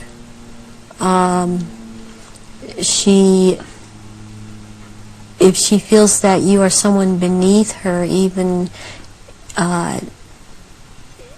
in the Illuminati, that you're at her equal or your station is above her, she will not speak to you, she will not recognize you. She obviously, from what I see, enjoys consuming human flesh. It's sickening. The one person that she seems to be afraid of is Pindar. People would also look at the Queen Mother's elderly, frail stature and find it very difficult to see her taking part in rituals and doing anything, if you like, active. Do they go into a different state in terms of age and strength and all these other attributes when they actually shapeshift? Yes, the human body that they choose to occupy or take when it was young, it ages, but when they take the reptilian form, these reptilians live hundreds of years, and so they have to have taken more than one human body to live in. A lot of them are much, much older, and I'm including the Queen Mother in this, older than people think that she is. She's been in more than one body, human form. And when the time comes, if it is time for her to go on, and it has been chosen that she still has, it's known that she still has life or years to go, again, she will be put into the body, the essence of her, and the reptilian form will go, or the essence of her will go into another body that is also has the ability to shapeshift into reptilian form. One of the pure reptilian human bloodlines. Yes. What happens when, take the Queen Mother as an example, what happens when they shapeshift? I mean, what do you see? You start to see changes happen, and they're happening so fast that it's almost, it's the closest thing that I've seen to it is what they're now doing with computer technology. It's just a literal transformation that happens very quickly, and they get taller and they get bigger, and they don't look at all as reptilians like they do as humans, and thus the wearing of the robes, because if they were in clothes, the clothes would be torn apart. So let's take the Queen Mother on this subject as an example. We recognize her as a frail old lady. What does she look like when she shapeshifts at these rituals? She looks like the nose portion gets very much longer, and it grows into kind of a snout kind of thing. She has little fangs and incisors as teeth, and there's a tongue. And they all seem to have this kind of tongue when they're at this level. The tongue has a lot of long, hairy or pointed projections coming out of it. It's very long. And they have these, they don't have hands or feet, they have these claws, and they have scales, and also scales that seem to kind of disappear into one another. But it's more pronounced on the back. There seem to be lumps or protrusions coming from the head. There seem to be some kind of growth appendages at where, on the back, and they seem folded, and not all of them have that. And there is a tail, and they a lot of times will keep the tail curled, and and I've seen her when she's very displeased with something, as I've seen other members like this. This tail is whipped around, very agitated, and they do, and she hisses. What color are they? Which one in particular? Take the Queen Mother as an example. She's kind of a beige color on the underside, and by the time you're going up around to the back and the tail and the top of the head and on top of the nose, snout, whatever, it's coming to a very they're dark speckles or large speckles of dark browns, and the eyes usually they're large. They look like they're very round, and they look like they're coming out of their sockets, and very protruding, and usually the color ranges from a beige to a gold to a dark greenish gold, and then there's this dark slit up and down, a vertical slit, and and the eyes will look hooded, and when they look hooded, it's a very frightening thing, because it seems that when the eyes are hooded, they're about to do something. What do you mean by hooded? The lids come down, and it's almost, I guess it would be the same thing in a human as an expression of someone's got an idea. And how tall are they when they shapeshift? They're just about 7 feet tall. Some are a little shorter, or to a foot shorter. Some are a little bit taller than 7 feet. So what would the Queen and Prince Charles look like in their reptilian form? As to height? As to general appearance?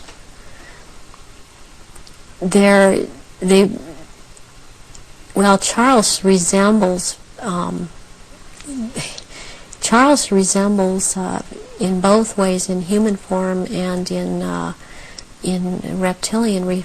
He resembles Pindar. He's shorter, though, in reptilian form than Pindar, but the way that the reptilian, the nose shapes into the snout at that point, and the jaw becomes the underpart.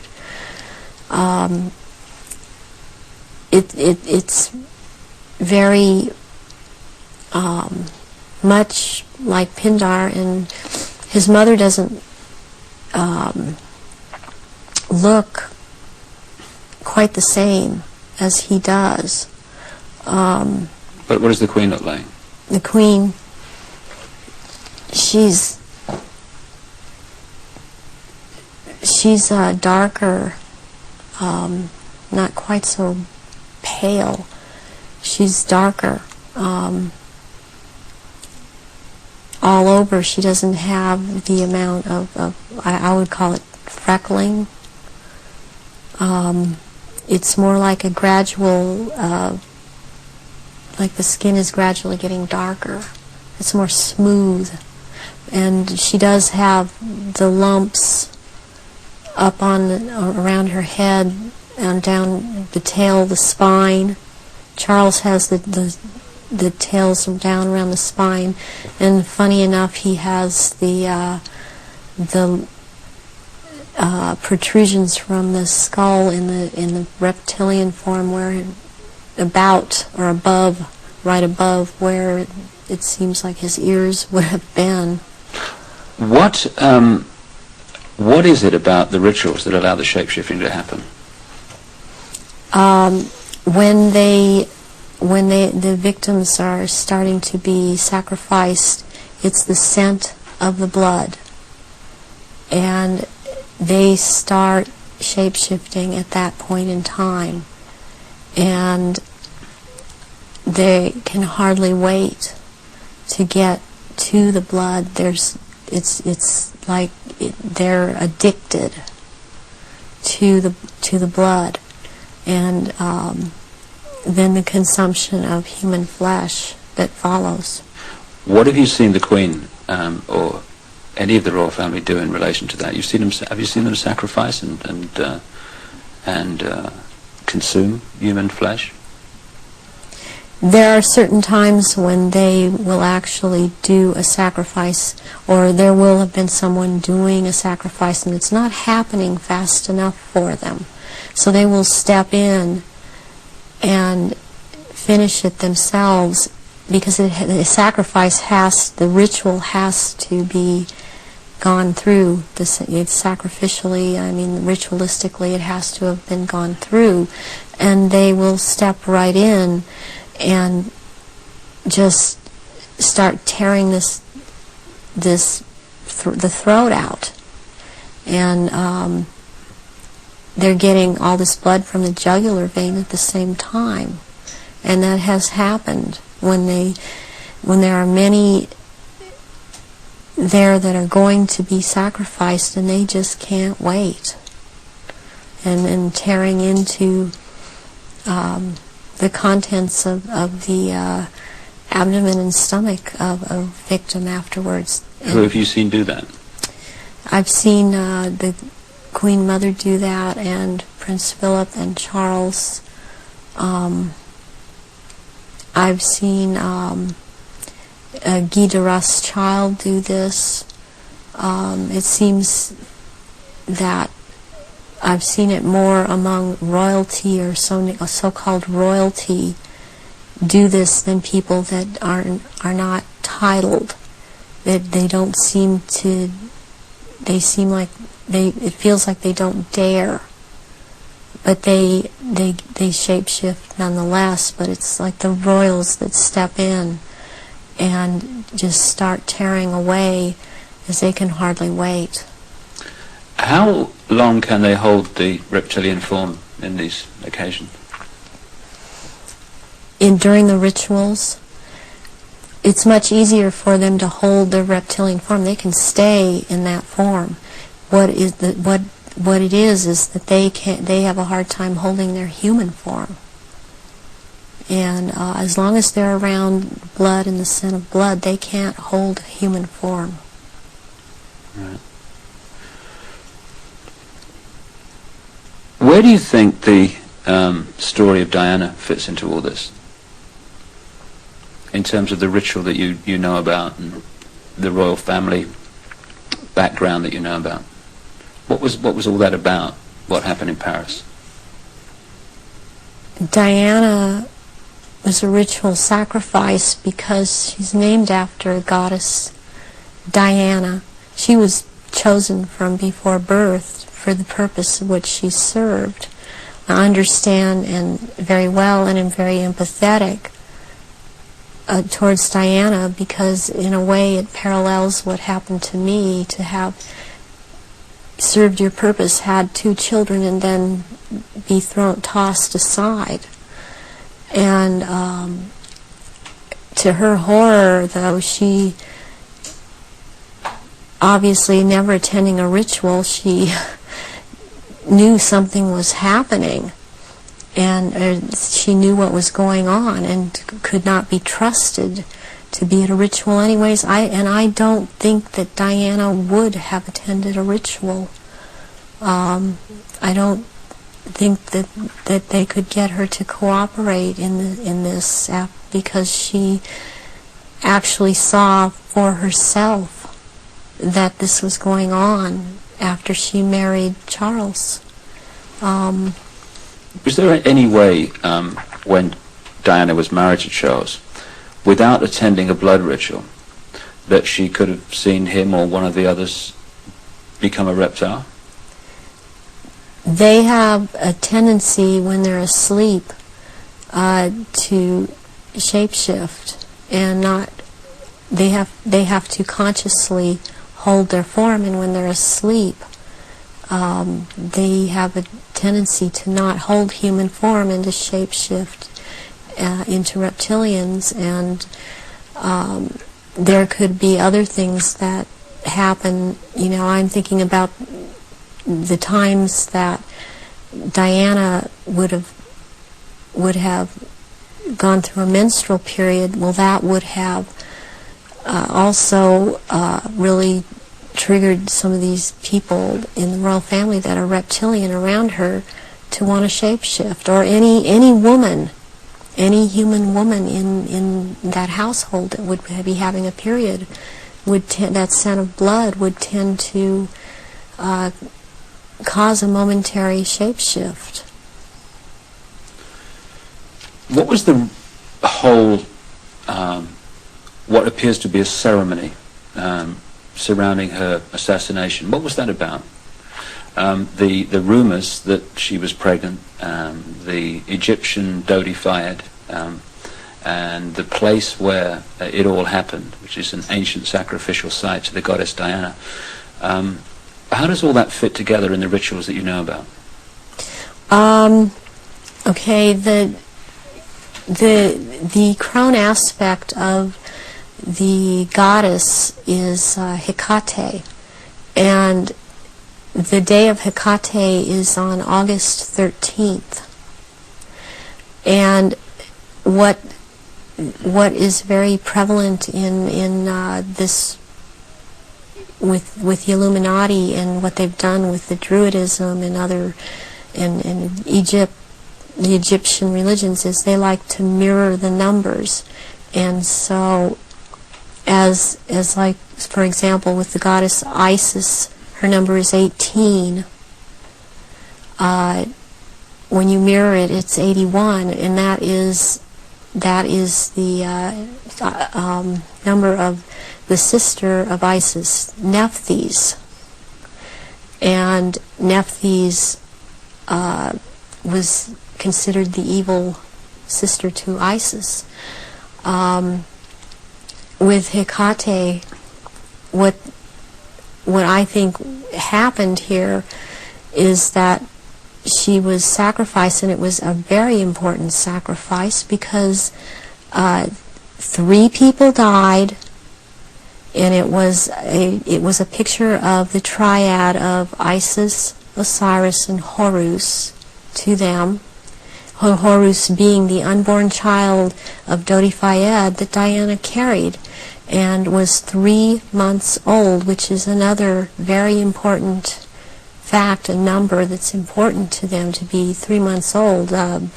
Sacrificial babies are taken in utero at 3, 5, and 7 months. And when I heard about this was a deal that I understood now had gone down. And she had to die in that tunnel because that tunnel's the passageway for Diana, the goddess. And she died at the 13th pillar again because of Hecate. And she died on the 31st because it's the mirror image of 13. And my understanding of what I get inside of me, and because I was told by Baron Guy de Rothschild last beginning of February, when he was in this country and he was there to try and reprogram me again and impregnate me, was that he was in the tunnel that night. He had to be there because not only was it a ritual death of Diana, this was also about taking her soul, and he was taking the soul of Diana, which no one else there could do.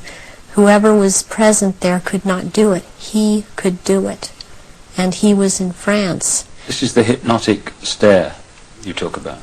Yes, and drawing in the breath.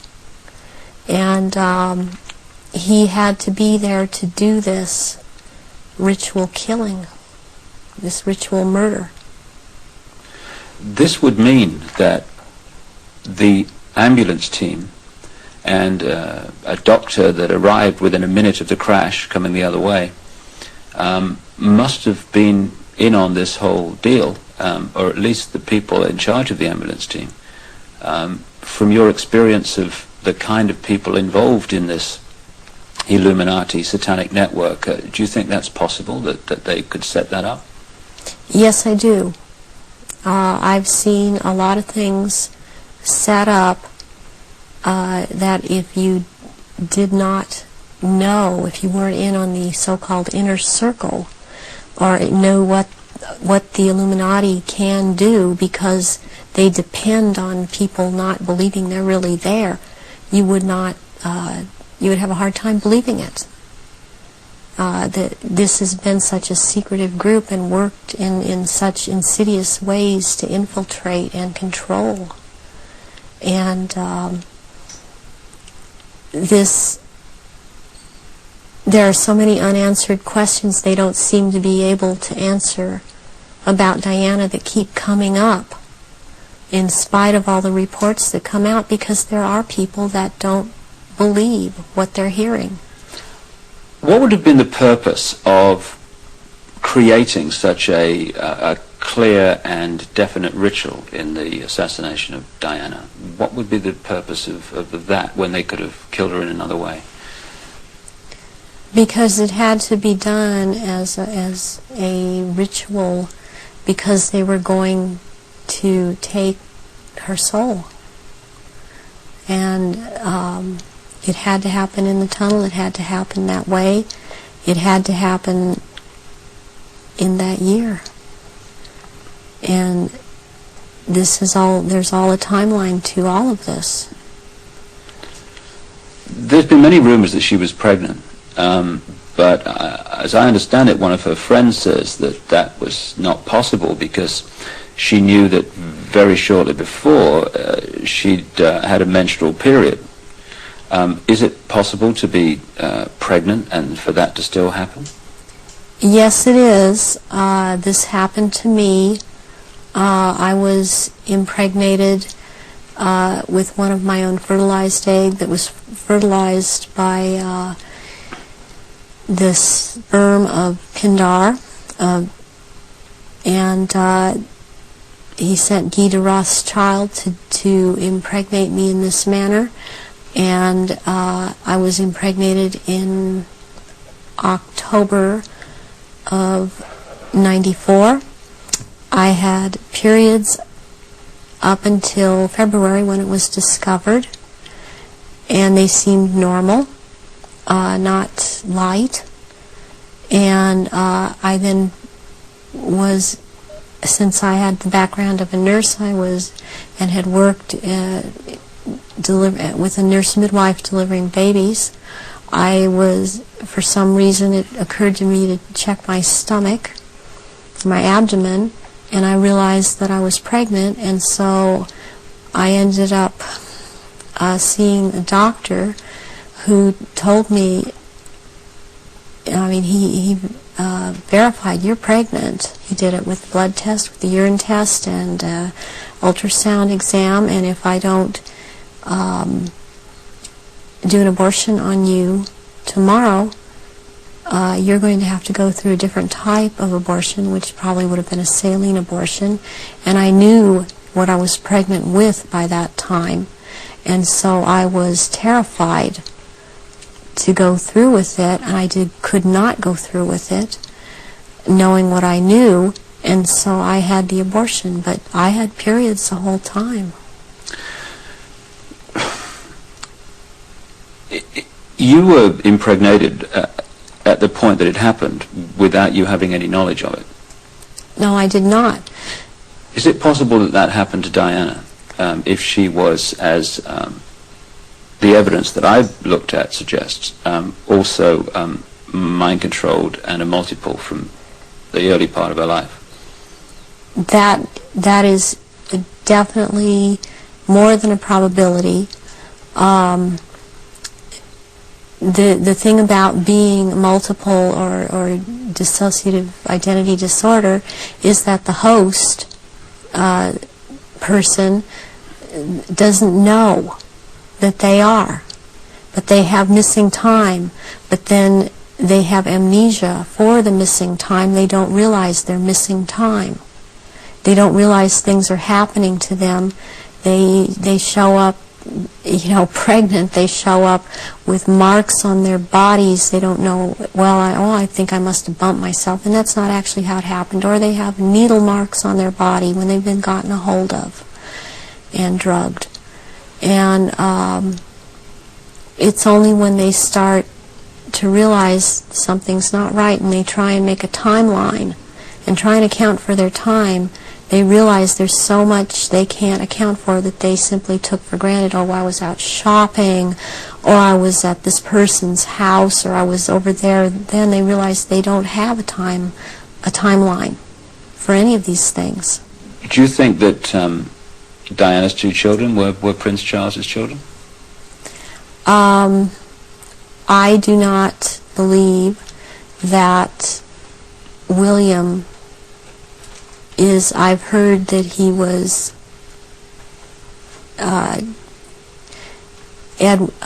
Charles's son. I've heard about someone else, and I believe that it was neither. I believe that this child of Prince William is the son of Pindar, and she was impregnated, and she did not realize that. When you look at the ritual nature of all that, you've got Osiris, it would seem, symbolized by dirty fire. You've got Isis, symbolized by Diana. Presumably the baby, quite obviously, symbolizes Horus in Egyptian legend and ritual. Why create that in a tunnel in Paris at that time? What was it designed to do, to symbolize or whatever?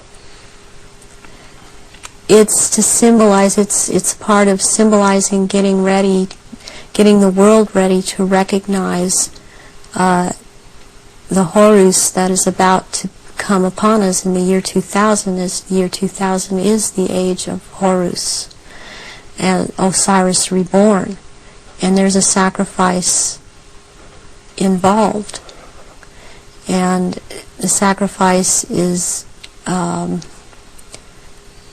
the mother, and the sacrifice is this child, and yet it involves another child who yet lives by the same mother.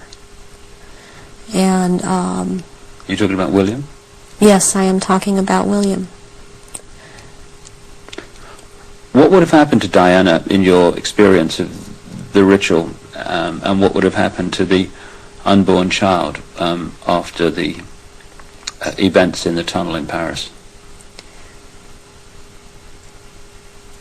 That Diana left the tunnel dead. She didn't leave that tunnel alive. That ritual, she had to die in that tunnel, and they had to take her soul in that tunnel, and they had to take the soul or developing essence of the unborn child, and in the hospital it follows logically, according to what I know about what they do, that they would have taken the uterus and the fetus from Diana, that would have been taken, and as a ritual that would have been taken, and they would have removed other body parts. And done what? Distributed them for high Illuminati members to consume, because this is a ritual sacrifice. Some strange things happened after that. Strange things happened all the way through it. But suddenly the decision was made that she would not be buried in the local church where she wanted to be buried, but on an island among the trees in a lake at Althorpe Park. And Earl Spencer, her brother, claims through a dream he was inspired to put 4 black swans on the lake. Therefore, from your, again, knowledge of the ritual, what does all that mean? Why do that?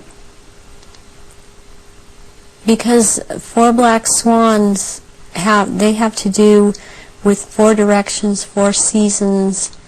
They have to do with sealing something for all eternity. To have 4 of something black like that swan's figure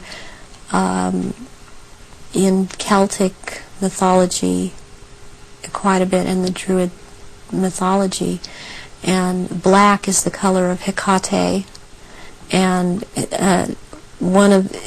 also one of the goddess aspects, the 3 goddess aspects that they have, the name is black flame or black star, and black flame means unto death, and so therefore the color black, and somewhere in there would be a flame. The decisions after her death to put her on an island among the trees in a lake and the 4 black swans were all, at least on the surface, taken by her brother Earl Spencer. Have you any experience of him? Earl Spencer I have seen at rituals. He's definitely tied into it. Her family has been part of this. She has this bloodline. I have not seen him shapeshift, but he's tied into it. You've seen him at rituals in yes, which I have. Sacrifices took place? Yes, I have. What about her father? Any knowledge of him? Her father was present at rituals. Her father would have been involved way before Diana was born. For her to have been involved and watch her actions after she was married, cutting herself, being anorexic, being bulimic, these are so indicative of someone who has been involved in mind control, has been hurt, and has been forced to follow mind programming.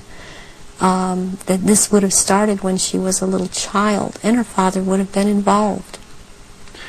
So if they got her into this mind control stream from birth, presumably they would have been able to shape events right from that point to the 13th pillar. Yes. Yeah, they would have. When somebody becomes what we call multiple personality disorder or a dissociative identity disorder, there are many programs that are induced, that can be induced at any point. I mean, you've got the machinery in place when they're a very small child, and as they're grown, they can install programs at any point and have different parts hold these programs, and they can be made to do just about anything. They're taught things such as red light is a green light, go through the light. They drive faster than they realize they're driving. They are able to memorize or see, just glance at something and right away just pick what the point is that they're going after for some reason, or they can memorize phone numbers in just a glance. The car hit the 13th pillar, driven by Henri Paul, who was missing for 3 hours that night, a man who's been connected to both British and French intelligence.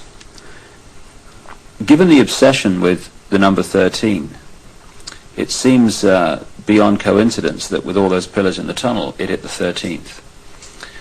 Is it possible to mind control someone like Henri Paul so that at speed they could pick out the 13th tunnel, the 13th pillar? Yes, yes, it is. He also, it's very, very possible that he was drugged and programmed in the time he was missing. It's possible for him to have taken medication but not have it affect him at all. Does that include alcohol? Alcohol also, yeah. And then maybe later or not, it would affect him, depending on if that's what the program was for it to affect him. But it might not affect someone at all. I've been through this myself, so I know this to be true. And what happened to you in this instance? It was a very bad time in my life. The one time in particular I'm speaking of, where my then husband told me that he wanted a divorce, and I took approximately 8. I don't remember what the dosage was, but 8 Xanax pills in front of him, and I drove from where I lived in Orange County to the Norwalk area and went to see my therapist, who was holding some groups in this area, and I did not feel the effects of the pills at all when I drove to see him. I did not feel the effects of the pills at all when I left there an hour and a half later. And I had no car accidents. I was not stopped.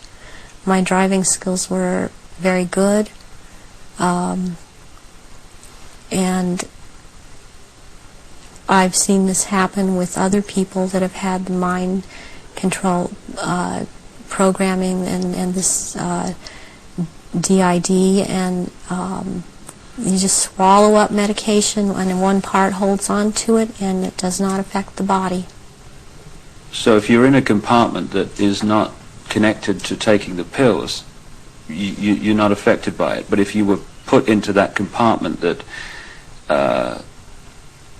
took the pills, if you like, you would be affected by them. Yes, and you can also have, what they can do with you is have a whole bunch of alters or parts lined up that, okay, you will be out from this point to this point, and then this next part, will be out at from this point to this point. They can keep going like that. It can be a very complicated, long thing, but they can line them up that way. That's the way the programming goes. Do you think this could explain the apparent mystery of a alcohol reading of Henri Paul that was equivalent to 8 Scottish on an empty stomach, while the video evidence of the Ritz Hotel security cameras is that this was not a man in the minutes before he drove Diana into the tunnel that was in any way at that level of drunkenness? Yes, that can very well explain it. With this kind of mind control programming that they do, once you go into that mode that they want you in, you can be hurt and in a lot of pain, or you can be drugged to the gills, or have drunk too much, and you appear to be in no pain at all, appear to be perfectly with it. and you don't feel it. You feel all right. People would find it difficult, just coming from their own experience and observation, that someone could drive a car into a tunnel at considerable speed and pick out among 30 odd the 13th pillar. How is that possible to program someone to do that? Because that someone has been taught and programmed and taught and programmed and taught for quite a while how to do this at a very fast speed. The mind works very fast, and if they have the mind and body connected the right way, they can drive. This person would have been able to drive into the 13th pillar at a fast speed. Would that have been happening on a conscious level, or would the subconscious have been pulling the strings? This would be on a subconscious level, and the person would not be aware themselves of what they were doing. In those crucial minutes before Henri Paul got in the car and drove away, would someone have had to have given him the trigger to access and activate the programming then? Or could he have been in some way pre-programmed to be triggered at that time? And if so, what would that be?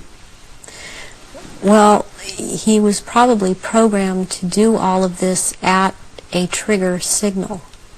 And so what happened is that somebody triggered him with a preset signal that he was told, when you are given this signal, you will act out.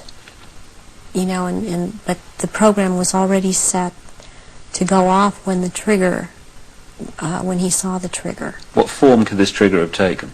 It could have been a hand signal. It could have been a certain type of handshake. It could have been a color that he saw that was flashed in front of his face. It could have been a certain person doing a hand signal. It's most likely that there was a person present that he was to react to when this person said something or signaled him in some way. Given the extent of your programming from birth, how was it possible for you to break out of it, as you appear to have done now? One thing that happened is that in 1989, my programmer handler died, who was Mengele. And he was in this country so much, and I was around him so much, and he had a lot of control over me. And what happens when a programmer handler dies, they usually have taught the person that they've been working with, to be very, very loyal unto death to them. And that's something that they, in the end, it works against everything, because when they die, even someone else coming in and trying to take over, a lot of these altars are not open to that and are loyal to that one person. And in my case, Baron Guy de Rothschild is the one that tried to take over. And for some number of years, there was a lot of the time, half the time they got their way, and half the time they didn't.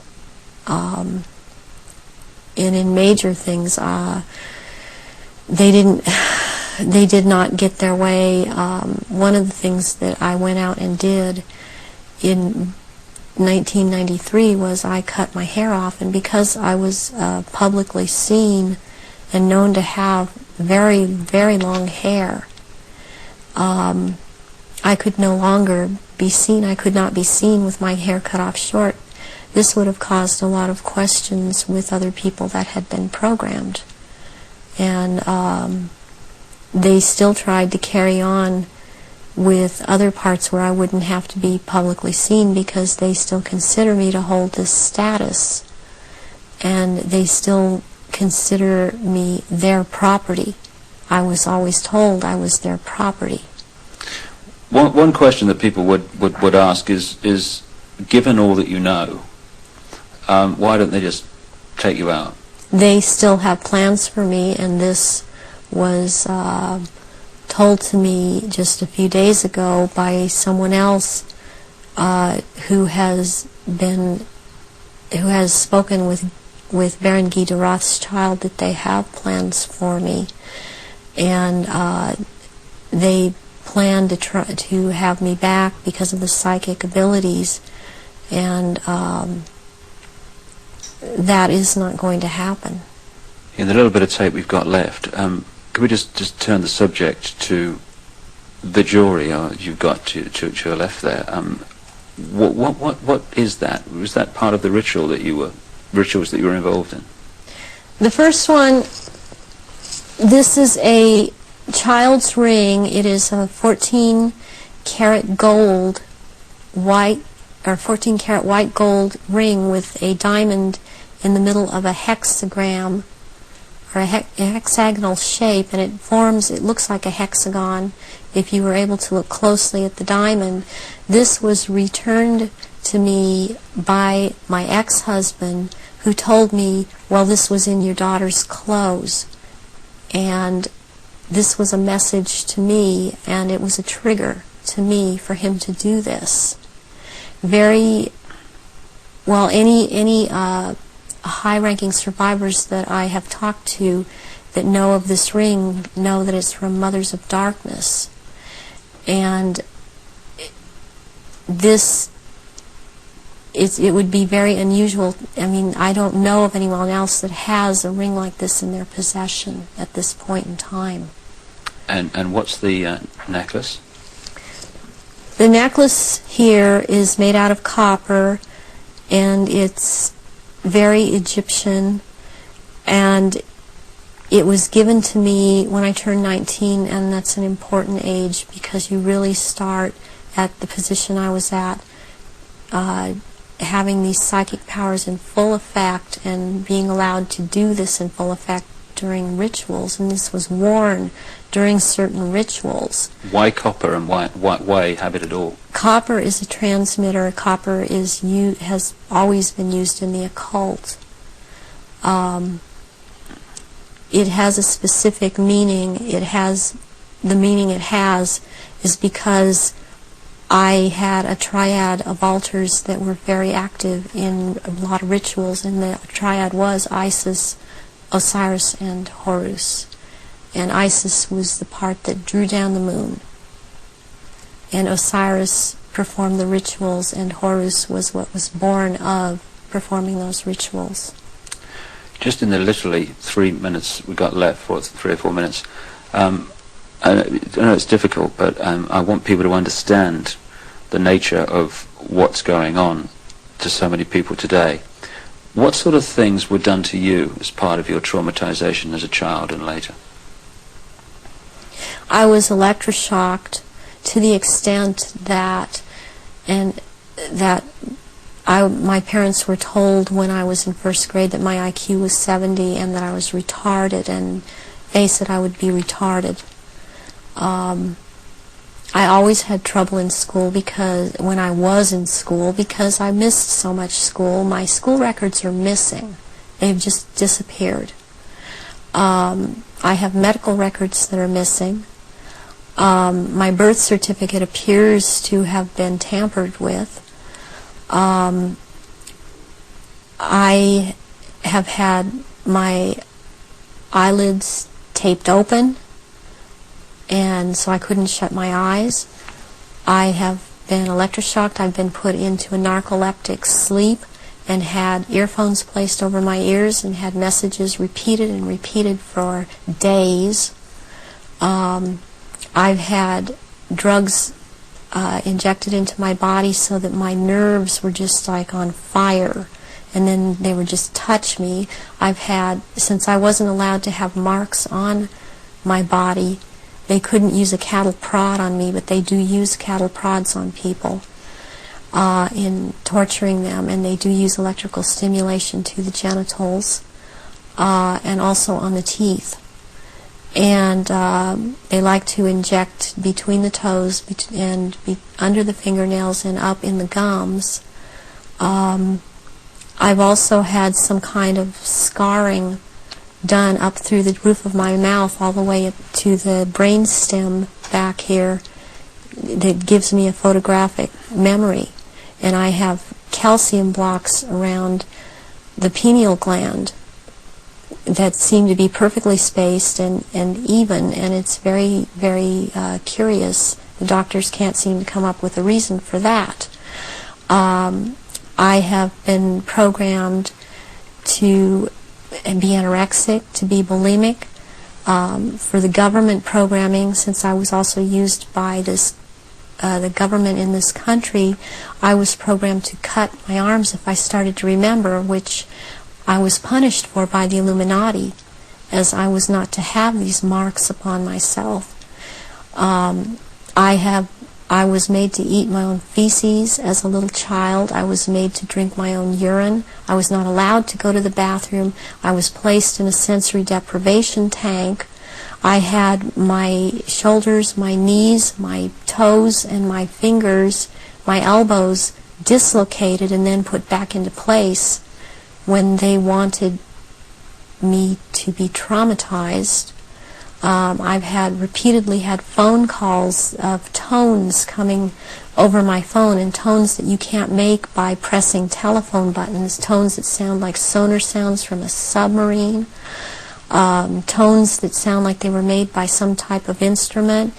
And I have had directed energy used on me, ELF, low frequency electric waves used on me, microwave energy. And this in turn has created two different, would hear one tone in one ear, one tone in different tone in the other ear. It creates a third tone. They're called tritones. They change the electrical activity of your brain waves and to put you in the state they want you in. I have been programmed to run through red light, thinking it's green. There's been a lot of programming done around my children. They've used my children against me. And it's a very painful subject with me to know that this is happening to my children.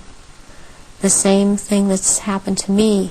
It's hard. It's easier. I don't know if I can make people understand this. It's easier for me to have, okay, I can handle that I went through this. And what I want most is to expose these people because of what they're doing to children all over. But they're doing it to my children too. And my daughter believes I've abandoned her. My son believes I abandoned him. And they don't have hope when they're children. They don't have hope when their mother's taken away from them and they're told that their mother just left them. So this is a cycle that goes on with thousands and thousands of survivors, not just myself. And this is how they perpetuate it if there is a parent that's protective that believes and has found out this is happening.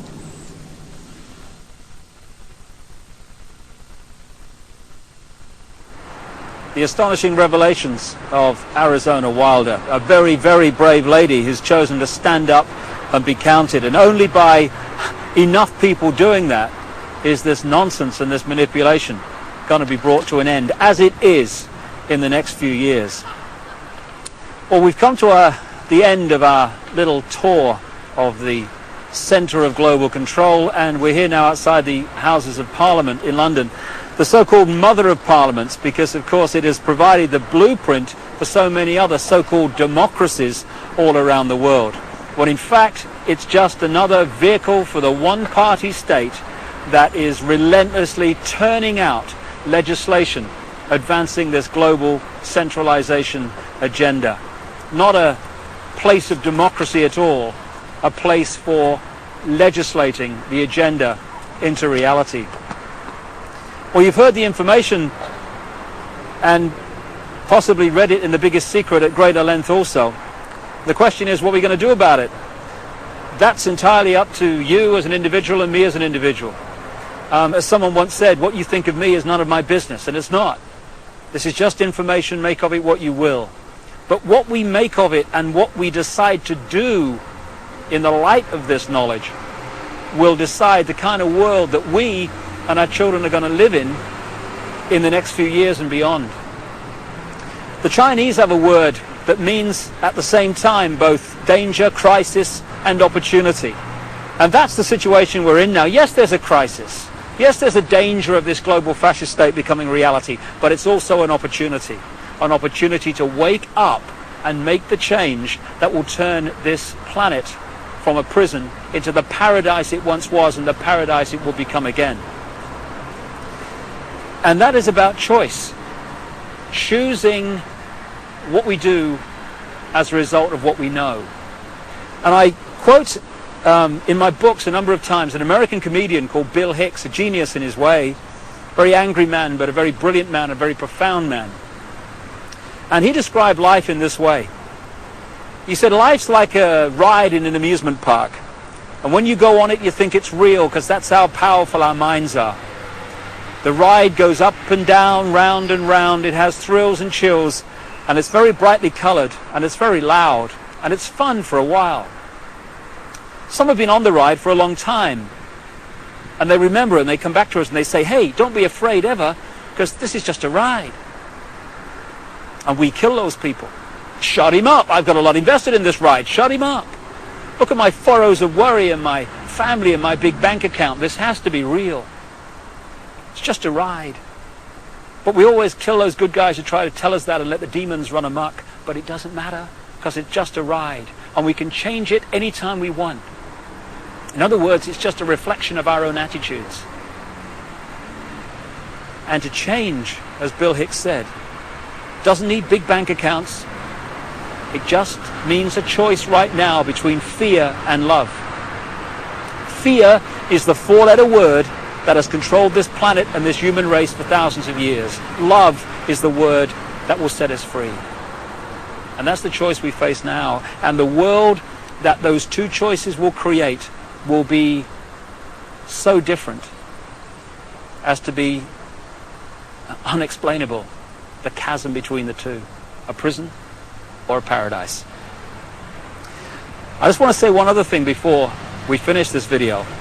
I don't want to demonize the reptilian race, because it's just a genetic stream in the great forever. I'm talking about a small number of this reptilian race that is behind this manipulation, not the race in general. And indeed, many of the reptilian stream, both in physical bodies and in other dimensions, are working now to help humanity win their freedom, win our freedom back. And I'd like to thank once again also Arizona Wilder for having the guts to stand up and speak her truth. And if enough people do that, then this house of cards, because that's all it is in the end, is going to fall. And I'd like to thank also my friend Brian Desborough for helping Arizona and for his own commitment to truth. We're now at the crossroads of the evolution of the human race, or a crossroads anyway. And the good news is this: there is a global awakening going on. I've spoken in something like 20 countries in the last 18 months. People are waking up. They're asking questions. They're seeing themselves and the world in a different light. And this is going to gather pace and is gathering pace all the time. And it's this transformation of human thought and perception that is going to bring the change that we've dreamed about for so long. Dreams are merely imagination, which can be made reality if we're prepared to do what is necessary to achieve that. That's the challenge we face now. It's a wonderful, wonderful time to be alive, and we're all privileged to be here to play a part in setting this world free for the first time in known human history.